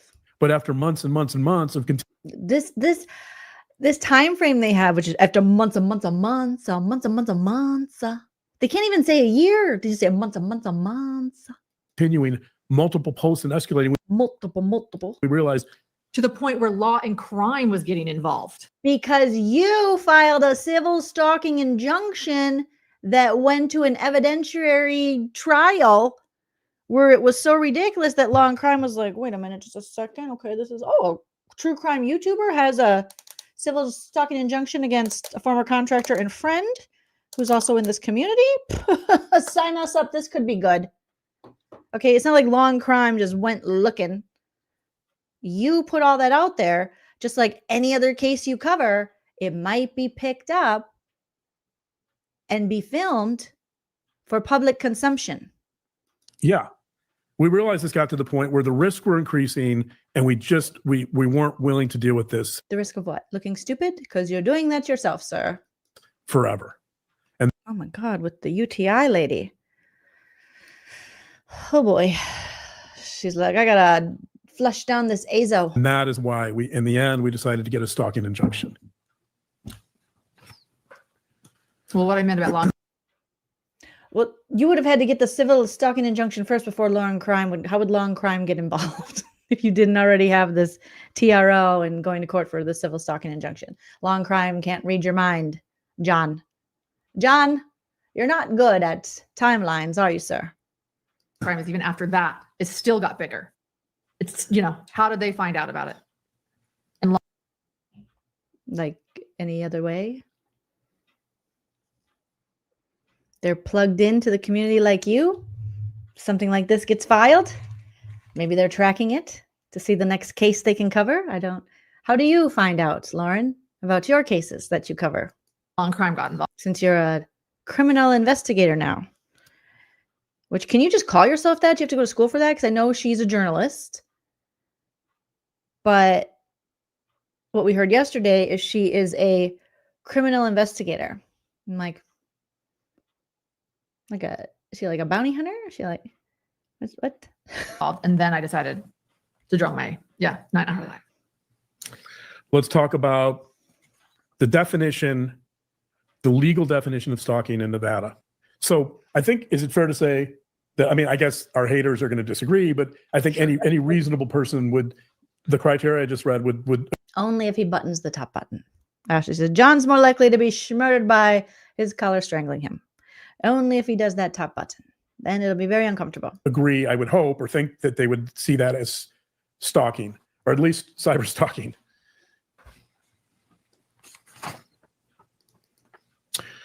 This is cyber stalking in Nevada. You put up, by the way, people can find the definition of cyber stalking and stalking in Utah. You put it up. I don't want to reread that because we already have it. Okay. Maybe we can put it up for people to see. Sure. But let's talk about Nevada. I don't believe that a reasonable court would think that stalking is nothing more than a cat fight or two mean girls going at it. In Nevada, cyber stalking is considered a Category C felony, carrying a prison sentence of 1 to 5 years and a fine of up to $10,000. The following requirements must be met in Nevada for cyber stalking. The accused person must intentionally cause harm to the victim, even if it's just trying to scare them or make them afraid. So intentional harm, that's a big part of it. So making you afraid, the intentional harm was going to be someone saying, oh, they want your head on a platter and burn your kingdom to the ground by putting out information? Obviously, there's a targeted social media account. Only about multiple targeted. Where are the other ones? All we know is the tiki-taki. You guys said there's a YouTube, but I haven't been able to find it. Social media accounts, only about you. Did that induce a certain amount of fear in you? Yes. Could you explain? Well, multiple. I mean, the song lyrics that she was posting were very frightening. Crying about what I lose. What am I going to lose? Burning my fucking kingdom to the ground. Her accomplices constantly egging her on and inciting this, saying, yes, burn that kingdom to the ground. Calling workplaces. Other people coming forward and saying, I'm getting strange calls from this person saying you're bad. Okay, but again, do we have proof of that other than your Mormon Stories friend, John? You know, all the Johns. I don't know. I feel like these are things you're just saying again, Lauren. Thank you for the super chat. Everything Farley says she or he likes BBC radio. Likes the BBC. Oh my gosh, my comments like backed up for a while and I didn't see any comments coming in. And I'm thinking, did everyone go sleepy on me? And then all of a sudden they just came flooding down. So apologies if you left a banger of a comment and I just missed it. Not to work with you. Admitting to trying to find our LinkedIns months later, being suspicious, posting and sharing that they're following everything. Your comments were deleted? I think what happened here on StreamYard is it just jammed them up. And I was seeing the same comment and it wasn't refreshing. So I'm not sure why that happened. Apologies, you guys. Hopefully it's working now. Damn it. I say putting eye emojis on podcasts that I'm doing, saying I'm watching. Okay, stop. What is with this? This isn't the first time I've heard this. People were like, I feel harassed because I'll put a video out or I'll be on another channel and then a person will come in with their eye emojis. You know, the eyes are like, that's not harassment. That's an emoji. I don't know how can I explain this to a 50-year-old or 45, 50-year-old and like a 65-year-old any better? And this isn't the first channel I've heard about this. I've observed other channels be like, yeah, and this person's harassing me because every time I go in a chat, they put the eye emojis. And I'm like, that is not harassment. You doing things besides saying, please stop, I'm feeling threatened. Posting that Please stop, I'm feeling threatened. Kitty, kitty, meow. Mary Romaine, I am terrified for my life. I'm calling the police. Please stop. I'm feeling harassed and threatened. Hello, police. It's Jolene. Yes, you know me. People are putting eyeball emojis in my chat. Pretty sure they want me dead. Okay, you'll be right over. Thank you so much. Her name is Mary Romaine because she wants to be all mine with romaine lettuce. Oh no, I have more. Stay on the line. Stay on the horn here. Lily Eva. She's doing the double eyeball and the single over and over and over and over and over again. Now they're taunting me with it. They're taunting me with the harassment. I'm afraid for my life. I fear Mary has come back with multiple eyeball emojis with laughing emojis. She's laughing at my pain. Oh my gosh. Yes, that's at least 3 or 4 of them. Thank you. Thank you, Ashley. Ashley is clearly not one of the accomplices in the chat. Was giving me the deets. Oh, they're all doing it now. Help! Get over here. I feel threatened. Stop. Kimberly, I miss Liz. Liz, more voicemails. You don't have to send them to this chick, but just like get a YouTube and post voicemails. You know, just poison donut drunken voicemails with Liz. With 3 Z's. I'm feeling threatened. Continually, breaking a stalking injunction. Police are here. Thank you, Lindsay. Yeah. And by the way, to all of those that egged her on, there was peer pressure in this. One of those podcasters just claimed yesterday. You cannot be peer pressured when you're 50. I can't be peer pressured. I feel like at 45, you're lucky if I do anything. If I leave my home when I don't have to. Okay. If I put on a brassiere, you're lucky. I cannot be peer pressured any longer. It's not in me to give an ounce of a fuck to be peer pressured. And I feel like a lot of women probably feel this way. You know? But these people are like, the peer pressure. No. Yes. Thank you, Sally doll. Unplug your Wi-Fi. Good night. On the horn. I can't help it. My grandma used to say it. It's like a Midwest. I don't know. Maybe people say it in the South too, but in the Midwest, they're like, on the horn. Get him on the horn now. I need a Google number for voicemails, probably. Oh, where people can leave them and I can listen to them. That would be fun. People could call in and I could play people's voicemails. Right? Braless is happiness. That's where I feel truly at peace. But I'm tired of hearing these middle-aged adults go, I'm peer pressured and I'm bullied. That's impossible. Yesterday that they would have advised her against ever doing this, yet on her Instagram months ago put, you go, girl. So maybe all of you should be considering how you played a part in this too. Keep in mind. Shame on you. You all in the chat. You need to be, how did you play a part in this? Were you peer pressured? Tara Tyra says, you can't be peer pressured because you're an adult. Yes, thank you. That's the joy of getting older is you're supposed to get more wisdom, more freedom within your own mind to be like, fuck it. Nah, I'm not doing that. And I don't care. And you care less about what people think. There's like a freedom that comes with that, especially for women. I wish that for all women because we deserve it. After living a life of scrutiny and high expectations our whole lives from the time we're itty bitty, to just get to that point where you're like, fuck it. Just fuck it. Oh my gosh. Cindy says, I need the support. Well, girl, Cindy, I do too, So that's why I have a little bralette on right now. Because, gravity be pulling.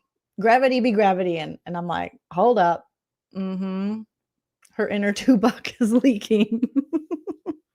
Well, clearly she didn't listen to Tupac because Tupac always said, trust no one. And it looked like Lauren Matthias was just trying to work with and be friends with and talk shit with contractors, fans, like she said, of her channel. And there really she didn't show a lot of discernment when it came to that. She was like, come on, right, bro, let's rock. Oh my God. You won't catch me in an underwire. Underwires can go straight to hell and die. We all need civil stalking injunctions on underwire bras. Some women might like them and God bless you, but they're the devil. Okay. When we talk about being, something that is straight from Satan, it is an underwire bra that digs in your side and no Sankey. No way. Not today, underwire Satan. Class action. Let's put it all together. All right. We're going to make Dr. John pay for it because I guarantee he's one of those guys that's like, I like them Victoria's Secret bras with the underwire that pushes up the puppies. And you're like, John, then you wear one, John.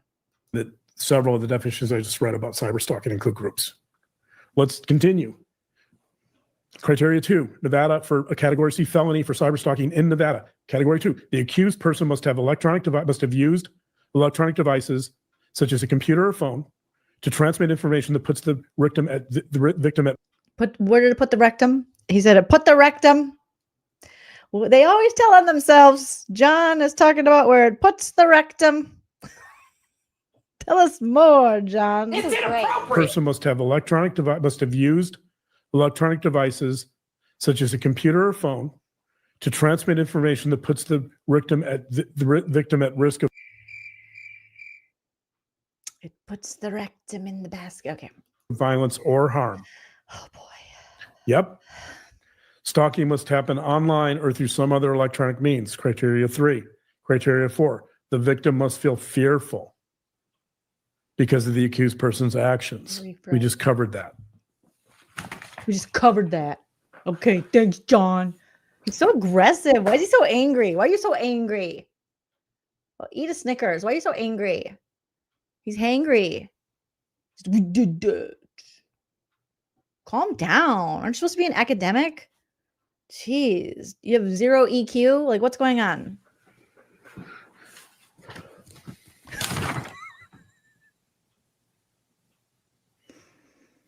The final criteria in Nevada, until we're all dead, is what's called the reasonable person standard. The conduct must be such that a reasonable person in the same situation would also be afraid. I am a reasonable person, and I will say, well, kind of. In your situation, I would not be afraid. I'm not a girl, but I'm definitely a woman, and I'm not afraid of whatever you say this shit is. It actually sounds quite nice compared to what a lot of us have been through. Why are you slapping the papers, John? He's like, shh. God damn it. John, your blood pressure, John. That, of course, is not up to, that would not be up to us to determine. That would be up to the triers of fact, which would be a judge or a jury. What do you say about tires? Let's talk about. Oh, God, kill me. Just put me out of my misery. This is from probably the best known. You're going to have to pee, Lauren. That's a lot of cranberry juice. Is there vodka in there? It's a question, not an accusation. Textbook. More exploitation of crimes that actually happen to women that are scary. He's going to hold up and he's going to say, stalker's victim. Yep. On stalking, the most well-read and respected textbook on stalking. It's called Stalkers and Their Victims. It's by Mullen, Pathay, and Purcell. It's the second edition from 2009. It's published by. Oh my God, that was like 90 years ago. Okay, I know that hurts my heart to say, but for real. I think Amy Winehouse might have still been alive then. R.I.P. Sweet girl. I miss her every day. 2009. Let's get something a little more current, okay? Because now we have all these things and ways in which to stalk that's not going to be in there. Cambridge University Press. Stalkers and Their Victims. Page 153. Lauren, put a stop to this. Woman up. Shut his books. Shut his mouth. The following behaviors. He looked to see if she's paying attention. The following behaviors characterize cyber stalking. Number 1, sending repeated unwanted messages. Yeah. Right? Yeah, via a public platform. Right. Duh. So well, through email, through text, social media. I'm feeling threatened, and then through a public. Okay, but what about all the messages that she sent to her alleged stalker? Like paragraphs. And then would block her stalker after saying all this stuff. What about that? Did Christina want those messages? Social media platform. Through social media. Another criteria, publishing private information of a potentially damaging or embarrassing nature. Again, I mentioned that publishing private information is I can speed this up. I can speed this up. Let me know if it's too fast. I'm going to speed it to 1.3. illegal. But that too is cyberstalking. So anybody in this group who has published private information about you publicly that's potentially damaging to your reputation is part of the smear campaign. And they're engaging in cyberstalking. Yep. They're all part of the pap smear campaign. Okay. To make sure you got a clean pap to protect your ovaries and your uterus and all the things. Yep. The pap smear campaign continues. The next criteria, spreading false information. You've got to spread it for the pap smear campaign. How many rumors? How much gossip has been spread about the rumors? Oh, that reminds me of the rumors and the nastiness. Again, it's just straight out of the pages of a shitty season of The Real Housewives. Where's Meredith Marks when I need her? The rumors, the nastiness, the rumors, the nastiness. You want me to go there with her husband? I can go there. You can leave. The rumors, the nastiness. Lauren, why don't you just get that spot on The Real Housewives of Salt Lake City? Granted, you won't last. Because you should see what they say about each other. Oh, well, that's worse. That you damage, you hurt creators. That you don't care about victims, right? Like, no matter what you say or do, that rumor persists endlessly. And then in the smear campaign, you get, wait for the receipts. Wait for the receipts. That too is a form of harassment. That too is a threat. When you wake up every day to a social media campaign of multiple people constantly saying they're going to take you down. And writing, again, my professional contact saying, oh, just wait for the receipts. Just wait. They're coming. So spreading false information, that's another criteria. Here's another criteria. Gathering information about a victim online. That's called doxing. Did we get doxed? Oh, we got doxed. We got so doxed. We didn't just get doxed. We got so doxed. Really? Where? Did you get so doxed in your comment section by a man from a reality television show that you provide comedy and commentary for, that he not only doxed you, but threatened you in your comments and gave when I lived in West Hollywood, my apartment with my apartment number, even my zip code, and says, oh, you want to play, little girl? To the point where there was a stalking case against him and a reality TV personality, I guess, from the show Big Brother, who he used to be friends with, got like, I don't know if it was a lifelong, but he got like a big restraining order against him. So then I had to contact the LAPD, which was so stupid and embarrassing, to report this because this man was already under a restraining order. And he was now in my comment section telling me exactly where I lived, my apartment number, and say, oh, you want to play, little girl? And so I'm supposed to be in Hayward, Wisconsin with my parents at a lake house having a grand old time. And instead, I am talking to the LAPD about some weird man I've never met. But now, because of opinions I had on the internet about his stupid TV show, he wants to play. And maybe he meant he wanted to play bananagrams. Okay? However, that situation did lead me to be able to talk to one of the legends from that show. But like, what do you mean by super docs? Because I'm going to see your docs with another docs and a threat. But again, maybe the argument could be made, you want to play, little girl, could be, do you want to play checkers? Do you want to play Mario Kart?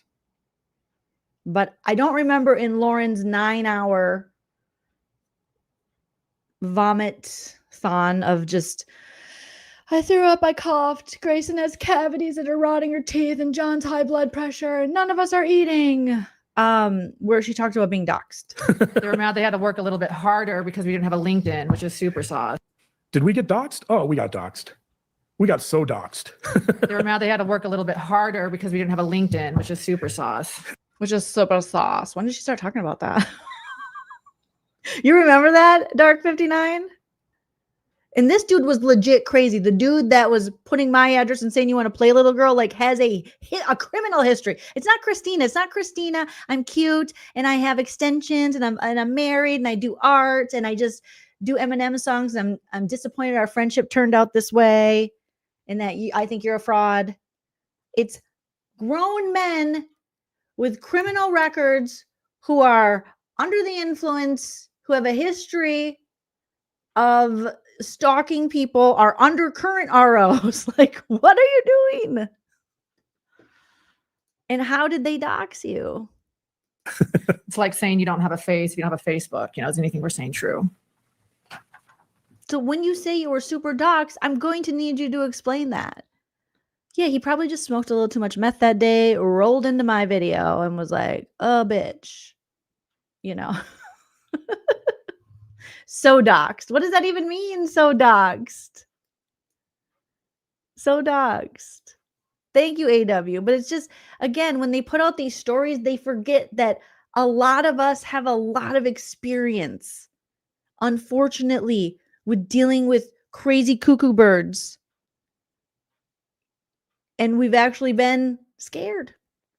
Not just like, oh, our friend we used to drink with and talk shit with, we had a falling out, and now she knows my secrets of who I talk shit about. And I'm afraid she's going to tell everyone, which will burn my kingdom down, this fake, faux kingdom of we don't do swears on this channel. I remember her saying that. And we're so good to the victims' families. You're just worried about it tarnishing your brand. You're not literally worried someone's going to show up at your door, which you guys have said that you think someone's going to show up with a pew-pew. Ridiculous. Lindsay, thank you for the super chat. Says, can you play my friend Meredith Marks again? Well, of course I can do that for you. Okay. Because these people are being so melodramatic. We always need a little rumors and nastiness. Where's Meredith Marks when I need her? The rumors, the nastiness, the rumors, the nastiness. You want me to go there with her husband? I can go there. You can leave. And thank you, Lindsay. Yeah, Colleen is saying receipts. HTC, if you've been horribly doxxed, show us the receipts. Okay. Yeah, there's so many crazies out here. Literally. And that's why you can't turn something into a serious stalking situation when it's not. To just try to gain sympathy and one up your friend that you're pissed at. Because here's the deal. In my opinion, Lauren Matthias is mad anyone questions her. And when these friends decided, oh, you suck, and started maybe comparing notes on the shit talking she was allegedly doing, and they started, you know, this TikTok, or Christina did, where she was just venting her frustrations about the relationship, I think that it hit Lauren's ego so hard. And she was like, how dare you speak of the queen this way? And so she, you know, lashed out. She wanted revenge. Even though this TikTok account of Christina's, we now know, was so small, and it was for such a niche group of people to understand it, because it didn't name her and there were no pictures. So you would have to know the insider information of this friend group, of this text group of the 7 gatherers or whatever. You'd have to know all that inside information, inside baseball, to even understand what was being posted on this. But because she feels so slighted, she wants her to pay. How dare you come for me, the queen? You were my fan. You were my fan, bitch. There's so many Lindsays here. Lindsays are just coming out to play. So doxing, by the way, that's classic harassment. In fact, doxing is defined as harassment. Were we doxed? Yes, I was doxed. You were doxed. You know, I guess there was some good news that came out of it, because she said, the TikToker said that she believed there was anything they can find on your website is not a dox. If I had my home address on my website, then it wouldn't be a dox. If I go by Jolene Lunzer and people are saying Jolene Lunzer, that is not a dox. If your channel is Lauren Matthias and they're now like Lauren Matthias or Dr. John Matthias, who we have said works at UNLV, that is not a dox, because you've put all that information out there. so little information on us because we curated our accounts. We have curated our Google search results. We've curated We nothing. haven't curated a dang thing. I don't even know how I would curate. I don't know how to curate. I mean, maybe we should get something to do that. We could. And here's the last cyber stalking behavior that defines cyber stalking. Ready for this one? Mm-hmm. Encouraging others to harass the victim. There's a lot of that, and a lot of that publicly. Hi, Hellfire. Welcome. Exactly. Do we fit these criteria? Do we Yes. fit these definitions? I just can't get over how mad he is. It's just unreasonably mad. Exactly. I feel like he's trying to be so aggro, but he really just wants to cry and pee his pants. All right. So I'm going to stay with the textbook, Stalkers and Their Victims, second edition. I'm going to use some of their definitions. Page 2, defining stalking. And again, this isn't cyber stalking. I'm defining stalking here, broadly speaking. Or they don't even call it stalking. They call it obsessional following. This is how they define obsessional following, right? Quote, an abnormal or long-term pattern of threat or harassment directed towards a specific individual. Yep. Here's how the authors define it. Stalking is, quote, a constellation of behaviors in which one individual inflicts on another repeated, unwanted intrusions and communications. Yep. So I've read a lot of definitions of stalking. I've read definitions of cyber stalking. I could read a lot of definitions, and you know what? I wouldn't need a book. I could just Google it and find all those things. I could say all those things too. It doesn't mean anything. It just means that you found certain things that you think fit the narrative you're trying to push.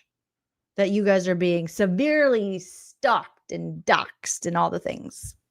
Do they fit? Yes. Then you must acquit. If the book quotes fit, you must acquit. Yet, of course, there's plenty of people apparently out there who argue that this wasn't stalking. This was. I'm one of those people. Hi, Jolene. Nice to meet you, kind of. Catfighting. This was Real Housewife stuff. It is Real Housewives stuff. It is. And you guys are from Utah. Okay. And we do, we could have a Real Housewives of True Crime. That could be interesting. Whatever, there was no harm involved. I would urge them to go look at the legal and academic definitions as I just defined. Stop it, you dork. I gotta grab a book now. I have to do this now. Oh my God. So mine are a little different. Okay. I too. He's like, then I just defined this David Sedaris book, Naked, hilarious. Okay. There's a scene in here, unfortunately, where David and Amy Sedaris' mom's cat, I believe, passes away. And they always had all these random animals. And it makes me cry laughing every time I read it. And the cat passed away. And the mom always took care of the animals because that's what moms do because they're amazing. And then this cat died of feline leukemia. Apologies. And then after the cat passed away, they wanted to F with their mom. And so they sent her all these things that were like, now a new cure for feline leukemia. And for some reason, that the ridiculousness of that stayed with me. And I laugh. So that means I am being stalked and cyberbullied by David Sedaris' story about trolling his mother's dead cat. Okay? So add that. And then Buffy the Vampire Slayer, myth, metaphor, and morality. There's so many things we could talk about in this book. We could burn your kingdom to the ground with Buffy. All right? Intervention. Buffy, I'm just starting to feel uneasy about stuff. Giles says, stuff? What stuff? Training, slaying, all of it. It's just, I can beat up the demons until the cows come home, and then I can beat up the cows. Don't tell PETA. But I'm not sure. I like what it's doing to me. I'm not sure I like what it's doing to me, Giles. But you've mastered so much. Your strength and resilience alone. And then Buffy says, yeah, strength, resilience. Those are all words for hardness And she pauses. I'm starting to feel like being the slayer is turning me into stone. Women are tired. We can't do it all. We don't want to be too hardened, but the world makes us hardened. Okay, John? Now I've shown you through books proof of why you suck. Okay. So I can't with this guy. Of stalking, there was no harm involved. There's plenty of people apparently out there who argue that this wasn't stalking, this was catfighting, this was Real Housewives stuff, whatever. There was no harm involved. Page 369. I would urge them to go look at the legal and academic definitions, as I just defined, of stalking. It's defined. Stalking, the end-all be-all book. Dumbass. Oh, I thought I broke my chair. Because stalking, one of the interesting things out there in terms of listening to some of this debate about what stalking is that almost all the people who would disagree with the academic criteria that I'm reading and the legal criteria, they see stalking as like a 1930s phenomenon where you 1930s, you say? He just talks to us like everyone's stupid except for him. You're the only one wearing that ill-fitted Baby Gap shirt. You're the only one wearing a picnic blanket, okay, for a shirt. I don't understand how we're the dumb ones when you stolen your dead grandmother's glasses and brought them back from the dead to put on your face and they don't fit. I don't understand how we're stupid, but okay. Follow someone around in your old Ford, I don't know, 1930s cars, your old Ford Jalopy with a gun, right? Why are you mentioning the pew-pews? Oh my God. No. They think stalking is physically following someone around with a gun. Didn't you guys just say, we just don't want it, we know it's going to come to. They're going to show up at our door with a pew-pew. Right? Guess what? It's not. We live in 2025. What? Huh? We didn't know, John. Thank God you're here. All of our dumb girl brains are like, what? P.S. Follow your dreams, not your boyfriends.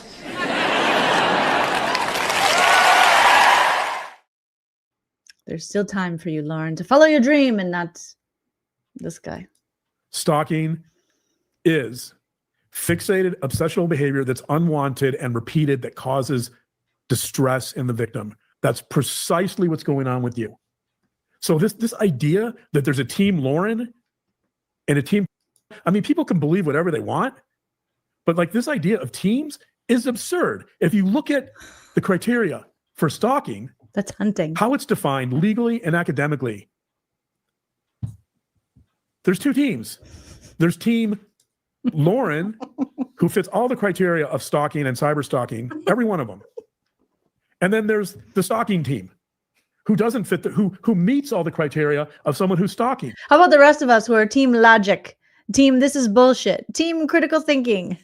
Tara says, but yet you're talking about 1930 and everything being, so old, so antiquated with these references, but you're referencing a book from 2009, which might as well be, with how fast technology moves and how much our world has changed since then, it might as well be 1930. I don't know. I mean, have we litigated that in court yet? Nope.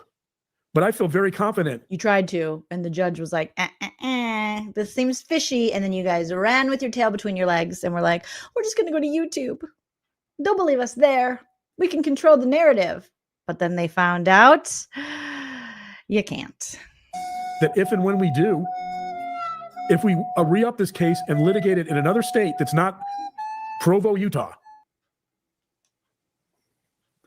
that we're going to show quite clearly that you meet the criteria for stalking and that you need protection. And to the media. So you're going to go out of state, a different state, and do this all again? Who thinks that filming civil stalking injunctions is okay. By the way, I hope that you can reconsider that position and wonder if this is maybe why people that are being abused can't escape their abusers, or that it might be used as an abuse. But you're not being abused and you don't have an abuser to escape. So Maybe you can advocate for someone who's actually being abused and has an abuser to escape. That would be nice, Lauren, rather than just thinking of yourself and not just owning your behavior. There's a way of coercive control if they're encouraging media. Write that one down. Coercive control. To cover a civil stalking injunction. Well, and on that point, by the way, we fought vigorously for privacy. We did. Vigorously. The same county, by the way, where Charlie Kirk was assassinated, I might add. Oh, we're back to Charlie Kirk. Lady. Lady, stop. Lady. Knock it off. By someone who was incited by online rhetoric. Do you even know if your lady even owns a Pew Pew? Is she a Pew Pew fan? And violence. The same county where someone lost their lives because of online rhetoric. You said lives. Did Charlie Kirk have multiple lives? Lost their life. Okay, there you go. What a funny joke, John. Dr. John, just like, that's funny. Bruh. Do you have multiple lives?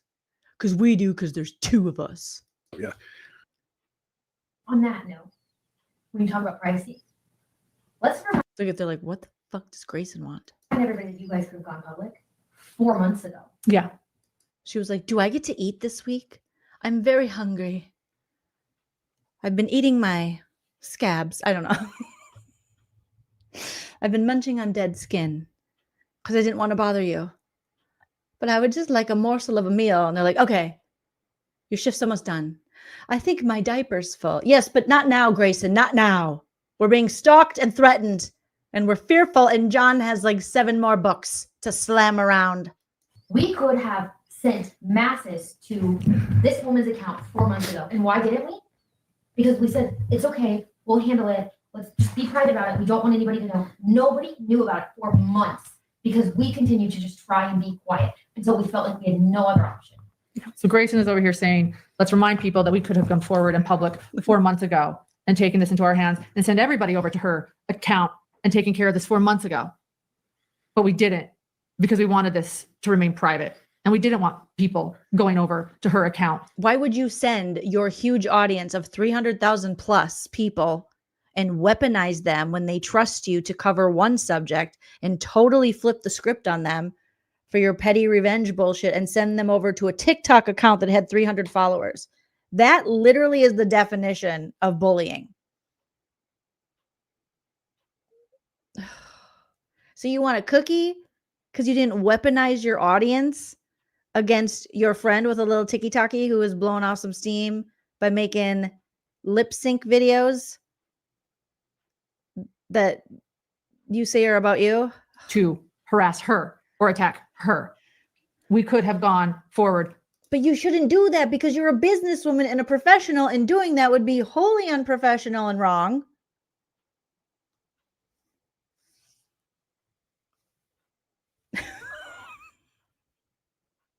He's looking at her like, why'd you say that?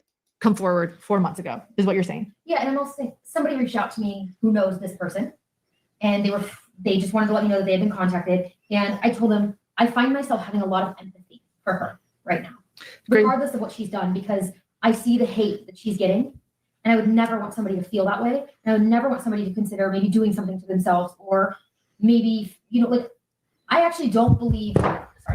I don't think that. Oh God, this is the first time hearing Grayson really speak besides the video where she cried over her half-eaten risotto. Oh boy. The way you get somebody to have remorse and to change their behavior is by screaming at them. Yeah. I actually feel like that incites anger and that makes them more vengeful. And so I find myself having a lot of hurt people. It can hurt people. It can incite. Look at the death threat we got online with somebody loading a gun and quite literally shooting it, saying, if you come to my state, guess what I'm going to do? Well, where's that? Did you call the police on that? Who did that? What does that have to do with Christina and your civil stalking injunction? But so I don't believe in that. And I was telling this person who, and maybe that person was like, I'm just going to take you to the gun range. I thought you guys look like gun advocates. No offense, all offense, but you do. Reached out, who had a relationship with this person. The TikToker? And just wanted to give me some information. I said, thank you for the information. And I literally sent back a message and said, I find myself having a lot of empathy. And although I'm really struggling right now, it's no secret I am. Oh, Jesus. This chick's pulling out her own hair. Baby girl, move out of your boss's house, take your dog, and just get a new job. You should not be struggling this much in these middle-aged. I've been public about it. For this stupid job. Look at John. He's more excited. John don't care. When he's not talking, he don't care. He's like, like he's got his tongue ready to go right into the water.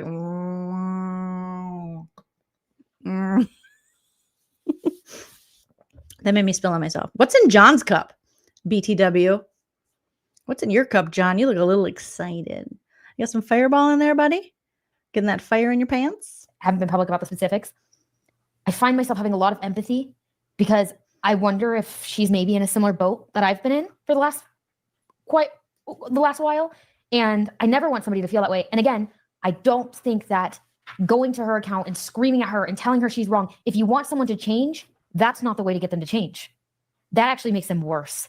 The best way you can appeal to somebody's empathy and appeal to their conscience, really, if they have one, is by having one yourself and trying to do it reasonably. Now, is this person reasonable? I wouldn't necessarily say so, but I would say that, like, again, just going crazy on her on social media. John's not even paying attention. The little he does look at her, he's like, John, we saw the text messages in Grayson's declaration or whatever it was called, how you are like texting her that you're crying and shit and crying to her. So maybe pay attention. Somebody's empathy and the appeal to their conscience, really, if they have one, is by having one yourself and trying to do it reasonably. Now, is this person reasonable? I wouldn't necessarily say so, but I would say that, like, again, just going crazy on her on social media is not going to do anything. Well, yeah, and to the people that egged her on. That's my point too, the peer pressure. To every one of those commenters egging her on and continuing to tell her to do this, you also, hold some responsibility. That's mobbing. It's group bullying. And you didn't help her either. So I've gone through the criteria for stalking, both legal and academic definitions. To me, it seems pretty clear cut that you meet those criteria. Let's move on to different types of stalkers. So they just totally dismissed Grayson and all that. Like, she was bringing some passion, some heat. And he's like, anyways, back to my books. I'm going to refer to the same textbook, Stalkers and Their Victims, 2nd edition, published in 2009. Oh, God, not 2009. There are two different typologies. There's actually multiple typologies. There's like 4 typologies of stalkers that they identify, 4 or 5. But I only want to focus on the ones that apply here. So they actually lump them together because there's a lot of overlap, but they refer to this type of stalking as the rejected stalker and the resentful stalker. So what is the rejected stalker? The rejected stalker is, the rejected stalker occurs as a consequence of the breakdown of a close relationship. So in other words, with you had a friendship with the person, or a perceived friendship. For you, it was much of more of a parasocial relationship rather than a close relationship, but that's not how she perceived it. You have the breakdown of a relationship. You have the desire to exact revenge for the rejection.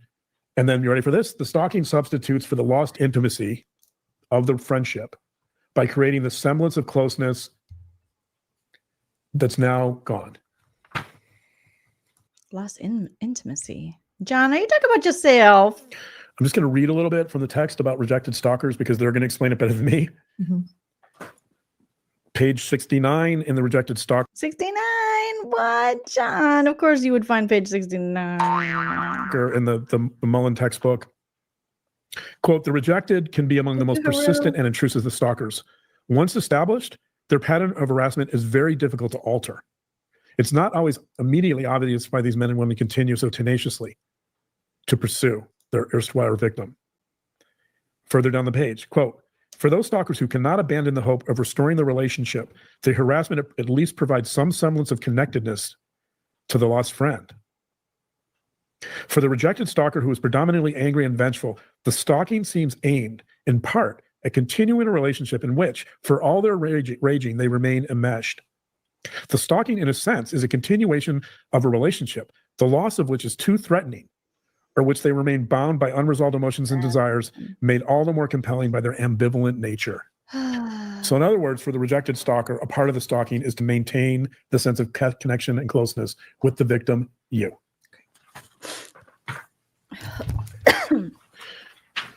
Let's talk about some of the psychopathology behind rejected stalkers. Oh, I can't wait. According to the research, quote, this type of stalker had high rates of personality problems, with antisocial and narcissistic traits being particularly prominent. There was also a small but significant cluster with marked dependency traits. So those are rejected stalkers. Let's move on to what they call the resentful stalker. So the rejected stalker part of this is the rejection of your friendship. Okay. Let's talk about the resentful stalker. Okay. The resentful stalker emerges where the stalker feels that they have been exposed to an injustice or humiliation. That was you calling her annoying in a private text. Yeah. So she is both a rejected and a resentful stalker. The victim of the resentful stalker is someone who has attracted the stalker's enmity by their own actions or by seen as representative of an oppressing group. The desire is for revenge, sometimes of a surreptitious nature. The sustaining motivation of the resentful stalker is satisfying the sense of power and control that comes from harassing the victim.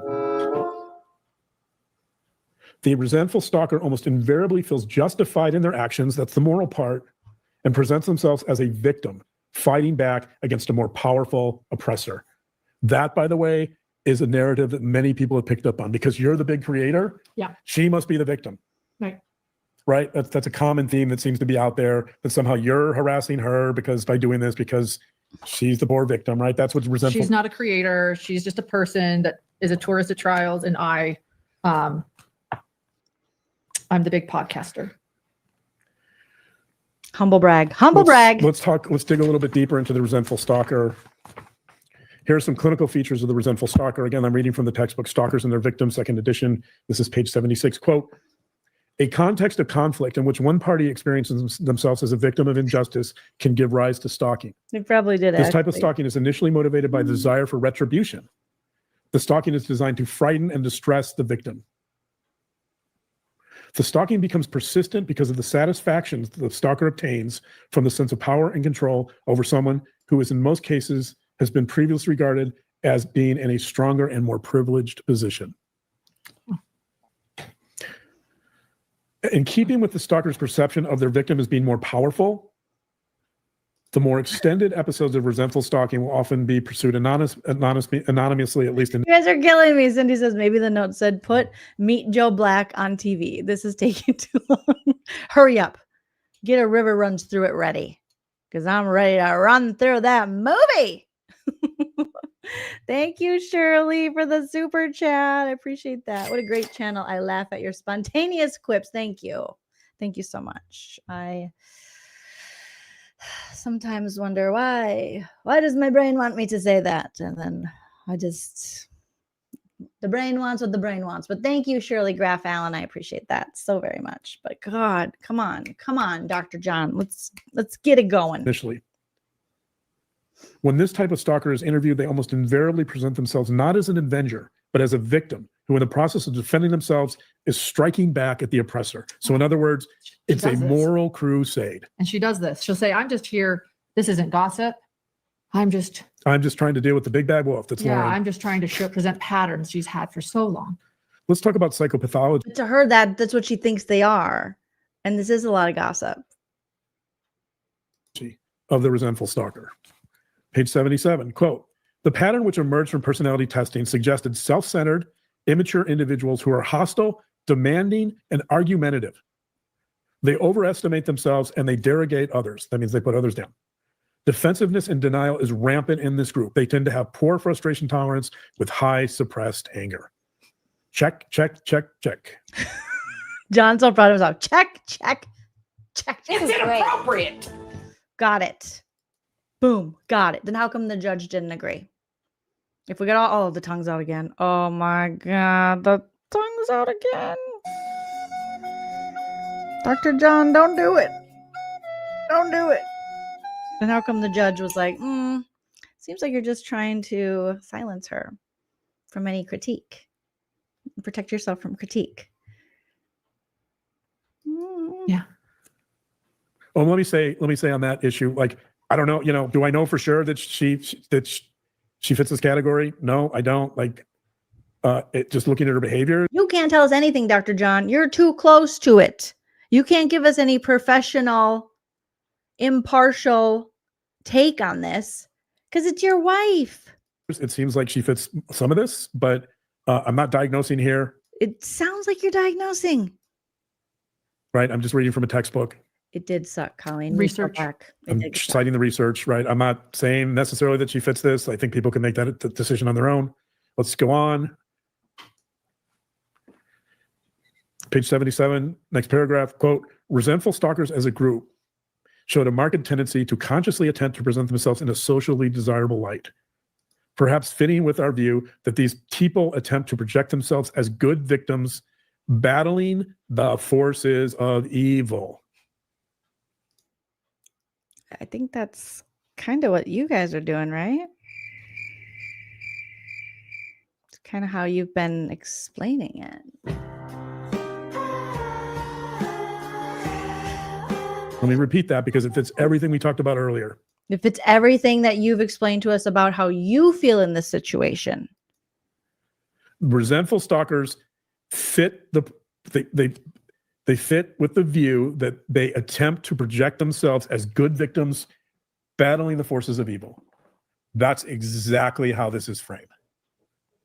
That's exactly how most smear campaigns are framed. The pap smear campaigns.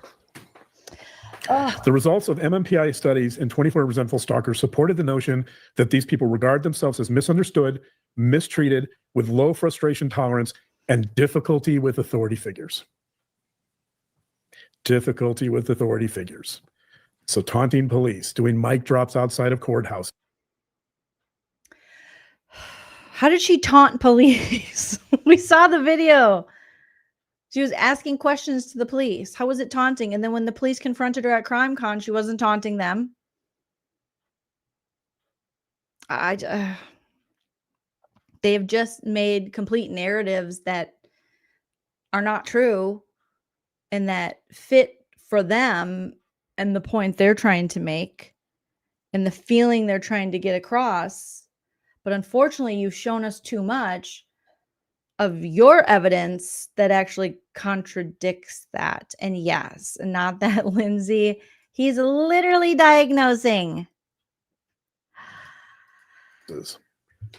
Violating stalking injunctions within hours after they're served by police, telling the stalker, you cannot go within 500 feet of your victim, no matter what.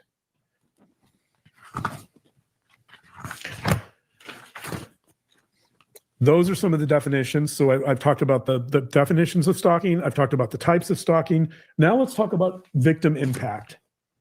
Oh, God. Actually, before I get to victim impact, let me talk a little bit about, let's talk more about actually qualities of cyberbullies. So specifically about cyberbullies. There isn't a lot of research on adult cyberbullies, by the way, but there's enough. There's some interesting research. This is from a research article entitled Systematic Review of Empirical Studies on Cyberbullying in Adults. What we know and what we should investigate. This is by Gennaro et al. In the journal Aggression and Violent Behavior. This is 2018, so reasonably recent, volume 28. Yeah, why? This is on page 118. Here are some of the qualities of cyberbullies. Quote, in a cyberbullying situation, not only the victims are affected, several studies found that cyberbullies exhibit more psychological symptoms, including depression. So that's interesting, right? Yeah. They could be more depressed than. Yeah. You're terrible, So Muriel. they experience depression. They have more unemotional, impulsive, and psychopathic traits. They're high sensation seekers, and they sometimes engage in violent and drug crimes. The most interesting part of this to me is the depression, that they're unemotional, they're impulsive, and low. There's so much tongue tongue stuff coming out right now with Dr. John. Behold, cyberbullies tend to have psychopathic traits, which means that they defy or oppose authority figures. Quote, they also scored high on internet use, showed a lack of traits, which means that they defy or oppose authority figures.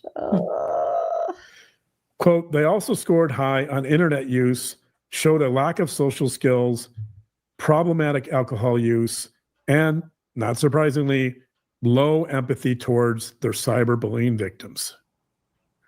So cyberbullies are unemotional, they lack empathy, they're impulsive, they have psychopathic traits. They may have some depression. Oh, she thinks I'm too critical. That's another fault of hers. Yep. Oh, how many papers, sir? Save a tree. Save a horse. Ride a cowboy. My God. Let's talk about impact.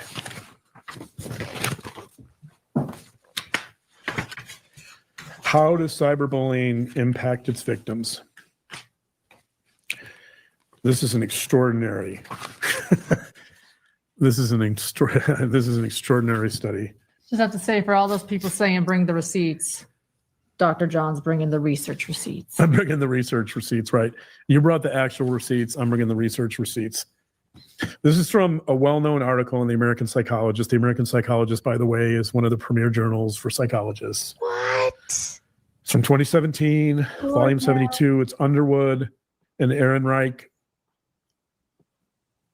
It's called The Power and Pain of Adolescence's Digital Communication, Cyber Victimizations, and the Perils of Lurking. LARPing? Lurking. And this is about adolescents, not us 40-some-year-old women. Okay. Okay.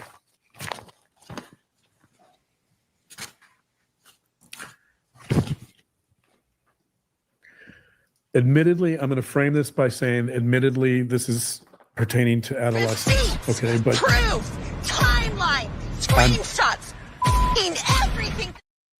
So this is about children, but we're going to roll with it. Admittedly, I'm going to frame this by saying, admittedly, this is pertaining to adolescents. Okay, but I'm sure this has application to adults. Sure it does. Relying on surveys about the frequency of cyber stalking may keep us from understanding that although cyber aggression may be an extremely low base rate event, so even among adolescents, cyber stalking and cyber aggression is fairly low. That's good news, right? Okay. Let me, since I stopped in the middle of that, I'll go again. He's like, the adolescence is low, but cyber stalking is rising, okay, among the wine moms who used to be friends and then parted ways. And they're coming after each other. Okay. So don't worry about the kids. You got to worry about the wine moms. Although cyber aggression may be an extremely low base event, it hurts terribly, even if it only happens once. Again, why are we using this? It's about children whose brains aren't fully developed. Children who don't have the resources or wherewithal to walk away from this friendship and this friend, who know better than to engage in this, which is what Lauren has been doing with her friend. Children who are actually being harassed and cyber stalked. This is according to their survey. The impact of even a single episode is potentially extremely serious, because the behavior is immediately viewed by hundreds of friends and followers and is preserved forever in digital form. I can't tell you how much that impacted you, and they're proving it. Well, one reason we chose to not say this person's name and to blur her and the TikTok, which we didn't need to do, was because of that understanding. We're not going to do that. Correct. Correct. But this research, she appeared publicly. She wanted everyone to find her. She was working on algorithms. She admits that on the TikTok. Come join me. Send the word. Spread the word. Here we are. And we still didn't do that because we understand what that means. We didn't want to do that. We went through it. We went through it. But I mean, like, this is extraordinary because when people mock you about whether this is cyberbullying, when people say team Lauren's a joke, I don't know what they're saying. I don't care. But the point, like, this data, this research that shows. Well, if you don't know what we're saying or what anyone's saying, then what are you doing? Why are you bringing it up? You're like, I don't care. Clearly you do care because you did this follow-up video to try to talk people into this thing that a lot of people are like, no. I'm going to read it again because it's so, the impact of even a single episode is potentially extremely serious because the behavior is immediately viewed by hundreds of friends and followers and is preserved forever in digital form. Not to mention which, the internet is open 24/7. Yeah. So any threats or any posts on social media can happen at any time of the day or night. There were times when you would wake up at 3 a.m. and go, is there a post? Is there a post? What does she say now? Is she threatening me now? But this explains why. First of all, there were no threatening posts. Second of all, you're an adult. Waking up in the middle of the night to see if your ex-friend who you've fallen out with has posted a TikTok where she's lip syncing Eminem lyrics and not mentioning you or putting your picture out there is just weird. It's just unnecessary. I can't tell you how unnecessary it is. It's inappropriate. And it shows like a lack of maturity. It shows that you want to be involved in this and that it's a little like an addicting thing. Like, let me see what people are saying about me. Let me see. And she's not even naming you. Like, again, from the point of people who have really been stalked and harassed, this is not that. This is just you not liking that you can't control the narrative, that there is someone else out there who knows you, who has a different opinion about you, multiple people actually, and they find you quite fraudulent, which they have every right to do. And they've now become critical of you, which they have every right to do. And you don't like that. You want them to be quiet. You want to silence them. You don't want any critics. Even the comments that you read previously in your comment section, other comment section, people were just like, I'm disappointed. And you were like, see, they're harassing me. By someone saying they're disappointed in you, that's ridiculous. Even a single episode of cyberbullying can be traumatic. Yeah. Because the fear is that it's going to be viewed by thousands, hundreds or thousands of people, and it's never going to be erased. It wasn't. It had 300 followers. You guys brought it to the forefront because you thought that you could push your story out there with your loyal, fans, subscribers who again trust you, and that you could villainize this woman since the courts weren't allegedly buying your BS. They weren't buying the story. You could tell from the judge in the audio we heard from that trial, from your first trial. I mean, it's crazy. It's going to exist forever. It actually doesn't have to exist forever. And you brought so much more attention to it. But you know what? Even then, people are smart enough and emotionally mature enough to know not to go to this, Christina's TikTok and do. I don't even know what I've been to Christina's TikTok and it didn't seem like a stalking situation to me. But she still only has on this TikTok that they're so worried about, sitting here with over 300,000. It only has like under 2,000 followers. It seemed like a place for her ex-friends and contractors and all the people she had problems with, even though we're supposed to believe she's not the problem, even though everybody has the problem with her. It's not just this one woman. It seemed like more of a place where they went to kind of vent in code. And you broke the code and told everyone this is about me. And most people would never know it was about you. That's insane. This is exceptionally important. A nothing burger. Let's talk Yes, about more victim open impact. fire. A nothing burger. Until I'm going to Lauren read made it from something. an article To called me, they took advantage of their subscribers and their loyalty and their kindness and their want to protect them. Which again, I mean, most of us know, like, don't ever put your neck on the line for any of these creators. Okay, because that crosses parasocial lines. Don't get yourself involved. Don't stress yourself out. Live your best life. If they want to get in the muck and get in drama and be messy, let them. Watch it, but don't participate. You know, obviously, most people know that. But it just sucks that a lot of these people who have good hearts are pouring their money out and prayers for something that there's so many better things that they could put their money into, their time, their prayers, their thoughts, than these two. The Developmental Approach to Cyberbullying, Prevalence and Protective Factors. It's by Kowalski et al. It's in Aggression and Violent Behavior, 2019, volume 45. This is on page 22. Where do we find the violence? Is the violence in the room with us? Outcomes of cyberbullying. Quote, researchers have consistently found that cyberbullying is associated with a variety of negative consequences for both victims and perpetrators. Among the negative consequences experienced by victims are... These are rich people. These are rich people. These are very privileged rich people with bullshit problems who are now grifting off their audience with their emotional manipulation. And we're sad with these big words like stalker and threatening and, you know, threats and harassment and death threats and all these things that they have not proved at all, in my opinion.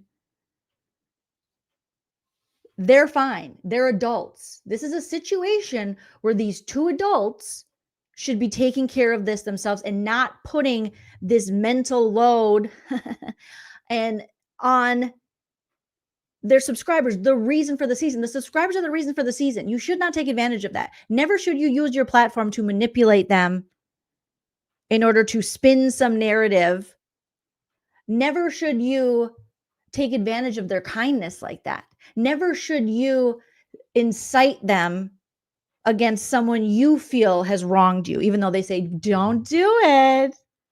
Here's the girl, okay? But don't harass her. But why else would you bring it to your audience?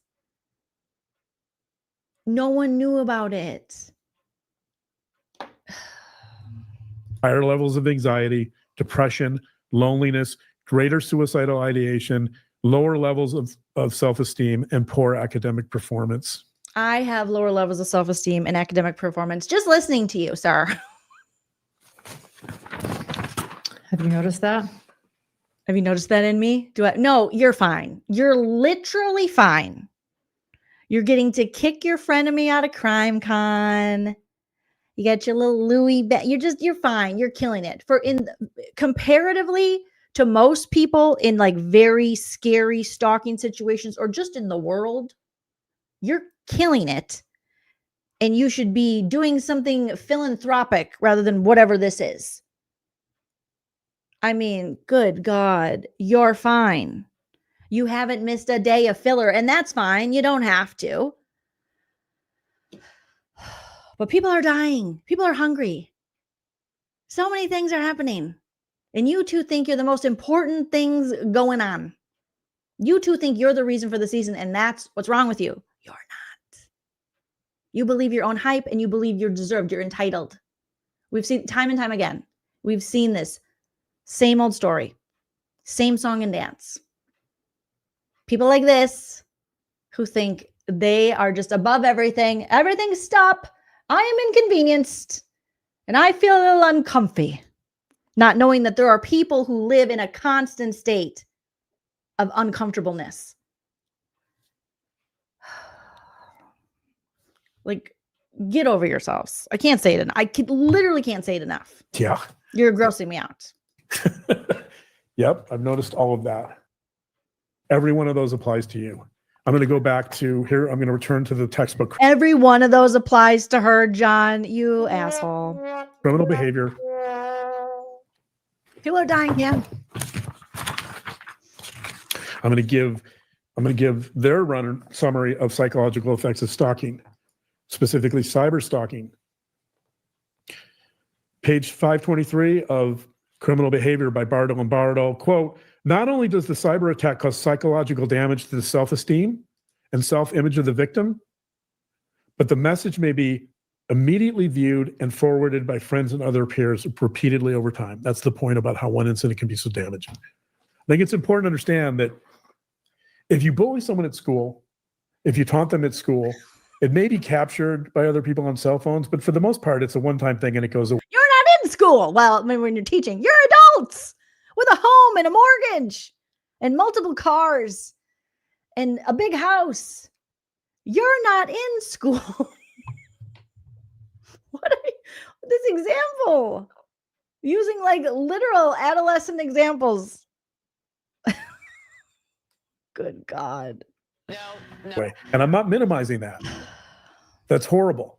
But cyber stalking goes on over and over and over again. Oh, so there it's worse when it happens to us. It's worse. That's my opinion. Oh God. I don't can't escape it. Can't escape it. You can't escape it. Internet's everywhere. Can't unplug.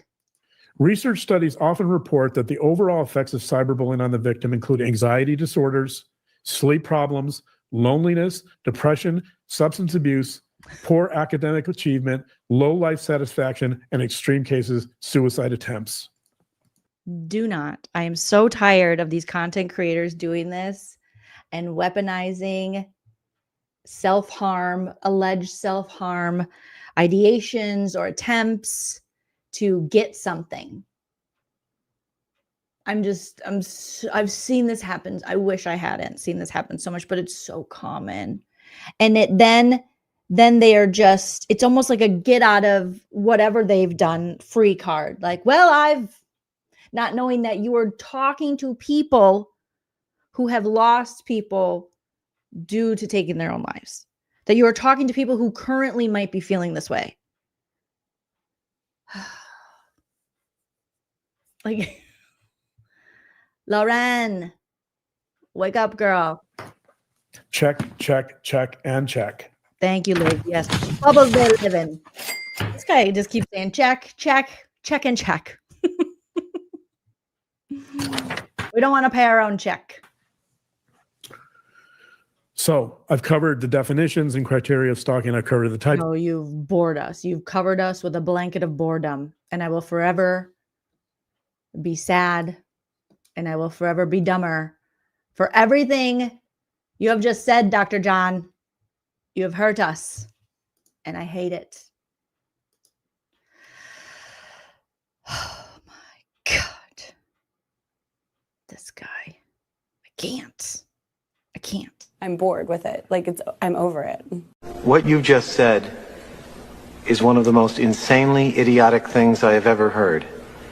At no point in your rambling, incoherent response were you even close to anything that could be considered a rational thought. Everyone in this room is now dumber for having listened to it. I award you no points, and may God have mercy on your soul. Pretty much, John. Oh my God. To stalking, I've covered victim impact. I've covered some of the psychological characteristics of the stalker, especially really important in understanding stalking. And that's key, that the true self is morally virtuous. That is, that deep inside, every person is motivated to behave in morally good ways. So I'm trying to establish the fact here that Prince muted it. That's how we evaluate other people, right? That's how we kind of live our lives. Morally good ways. So we are so I'm moral. trying to establish the fact here that human beings see themselves as moral creatures. We operate on moral ground typically, and that's how we evaluate other people, right? That's how we kind of live our lives. I'm going to go further with this idea. Oh no! There's been some interesting research by Strominger and Nichols. This is from an article called Neurodegeneration and Identity It is 2015 from Psychological Science. What they did in this study is they looked at a bunch of people that had diarrhea, traumatic brain injuries or brain injuries. We're back to traumatic brain injuries and CTE. Aaron Hernandez, the story of Aaron Hernandez. Or dementia. And they were trying to evaluate that when somebody is basically losing their identity because of dementia, when they're losing their memory, do other human beings evaluate them in terms of memory loss or some other way? Yeah. And incredibly, what they found, what they discovered is that as long as the person perceived some type of moral foundation that still, or moral part of the person, foundation that still existed in the person. Thanks, Lindsay. They then saw that person as still being the same. If they had no memory of who they were, and there was no ability for the person with the dementia to still hold on to any type of moral principles or moral behaviors, then they didn't see that as the same person. So in other words, what they found was it wasn't memory that determined whether you see someone with dementia or brain injury in the same way. It was morality. It was morals. That's and again, Trinity, I feel threatened. Stop stalking me. This is inappropriate. She says, if I replay your videos, is that stalking? Yeah. Why are you guys here? Why are you watching it? It's not like I put it on the internet. Why are you doing that? You're threatening me. Strong. That's how dementia. We're now on to dementia. Somehow we can't, Lauren Matthias can't just say, I fucked up. I said mean stuff about people who trusted me. And my friends might expose that. Sarsies. Maybe I need to do a little self-work. Why am I really in this true crime business? Who is it helping? Is it feeding my ego? Am I trying to just be the true crime queen with my competitors that I say? Why am I thinking these bad things of people and then writing it down? Because, say it, forget it, write it, regret it. No, let's let John take us down the road of traumatic brain injury and also dementia. Strong this is, right. That's, again, not knowing, or they should know, they should have a little bit of empathy that people in their audience, with such a large audience, I'm sure a lot of people in their audience have been touched, unfortunately, by dementia, whether family members or themselves. I mean, just these two think the world revolves around them. How we are judging. So let's go back. We're assessing. I'm going to just quote from this article, Neurodegeneration and Identity. Quote, this is from page 1477. I feel threatened, Dragonfly. Quote, the current results support the essential moral self hypothesis. As long as core moral capabilities are preserved, perceived identity remains largely intact. So in other words, as long as one's core moral capabilities are preserved, even if you have brain injury, memory loss, dementia, right, any type of dementia, as long as people perceive you have moral capabilities, they still believe it's you. They still believe it's your identity. Let's go a step further with this idea. There's a fascinating study from... Not the eyes, difficult research, not the eyes. Lauren will be on the phone, on the horn, as we say, with the po-po in no time. Not the eye emoji. So threatening. Hochstedler. Who? Et al. From 2009. The title of this article is... Who's this Al you speak of? Al Yankovic? Al Green? Al Gore? Who is it? Al Bundy? Et al. Et al. That's not who I am. How offenders commit violent acts and reject authentically violent selves. I think the title speaks for itself. You're trying to convince your audience that Christina is going to schmurder you guys. Okay. Finding of the story is that even the most hardened violent criminals go to extreme lengths to see themselves as good, reasonable people. It goes back to Paine's fundamental psychological principle. Yeah. Oh my God, this guy is just feeding into this because he wants to hear himself talk. He's like, I am important. My younger, more attractive wife, no offense, all offense, likes when I read from the bookies. I am smart. Yeah. I'm going to read here. I'm going to read a little bit from the study just to make this point, page 510. You guys are all scaring me watching me. Quote, the assessment of a nonviolent character is a foundation or core belief upon which inmates' rationalizations were constructed. Et al. With it, violence is... I've never pronounced it et al, but maybe I'm pronouncing it wrong all these years. Put it in the chat. Do you guys pronounce it et al? Framed as transient and situational, and thus could not be accurately viewed as a trait or defect of the offender. Okay. By relying on a variety of situational justifications for their violence. Offenders resisted internal and external labels of being violent, at least But there's been no violence or even threats of violence from her ex-friend, Christina. as they defined it. They engaged in violence, but distanced themselves from it. I think he has a cold. He might have a little sinus issues. Do you have a deviated septum? I had a deviated septum before. Horrible. I'm prone to sinus infections. It sucks, sir. By pointing to situations or Maybe he needs his adenoids out. Is that still a thing? Your adenoids? circumstances that caused their actions. So, what does this mean? Yeah. Nothing. Yeah.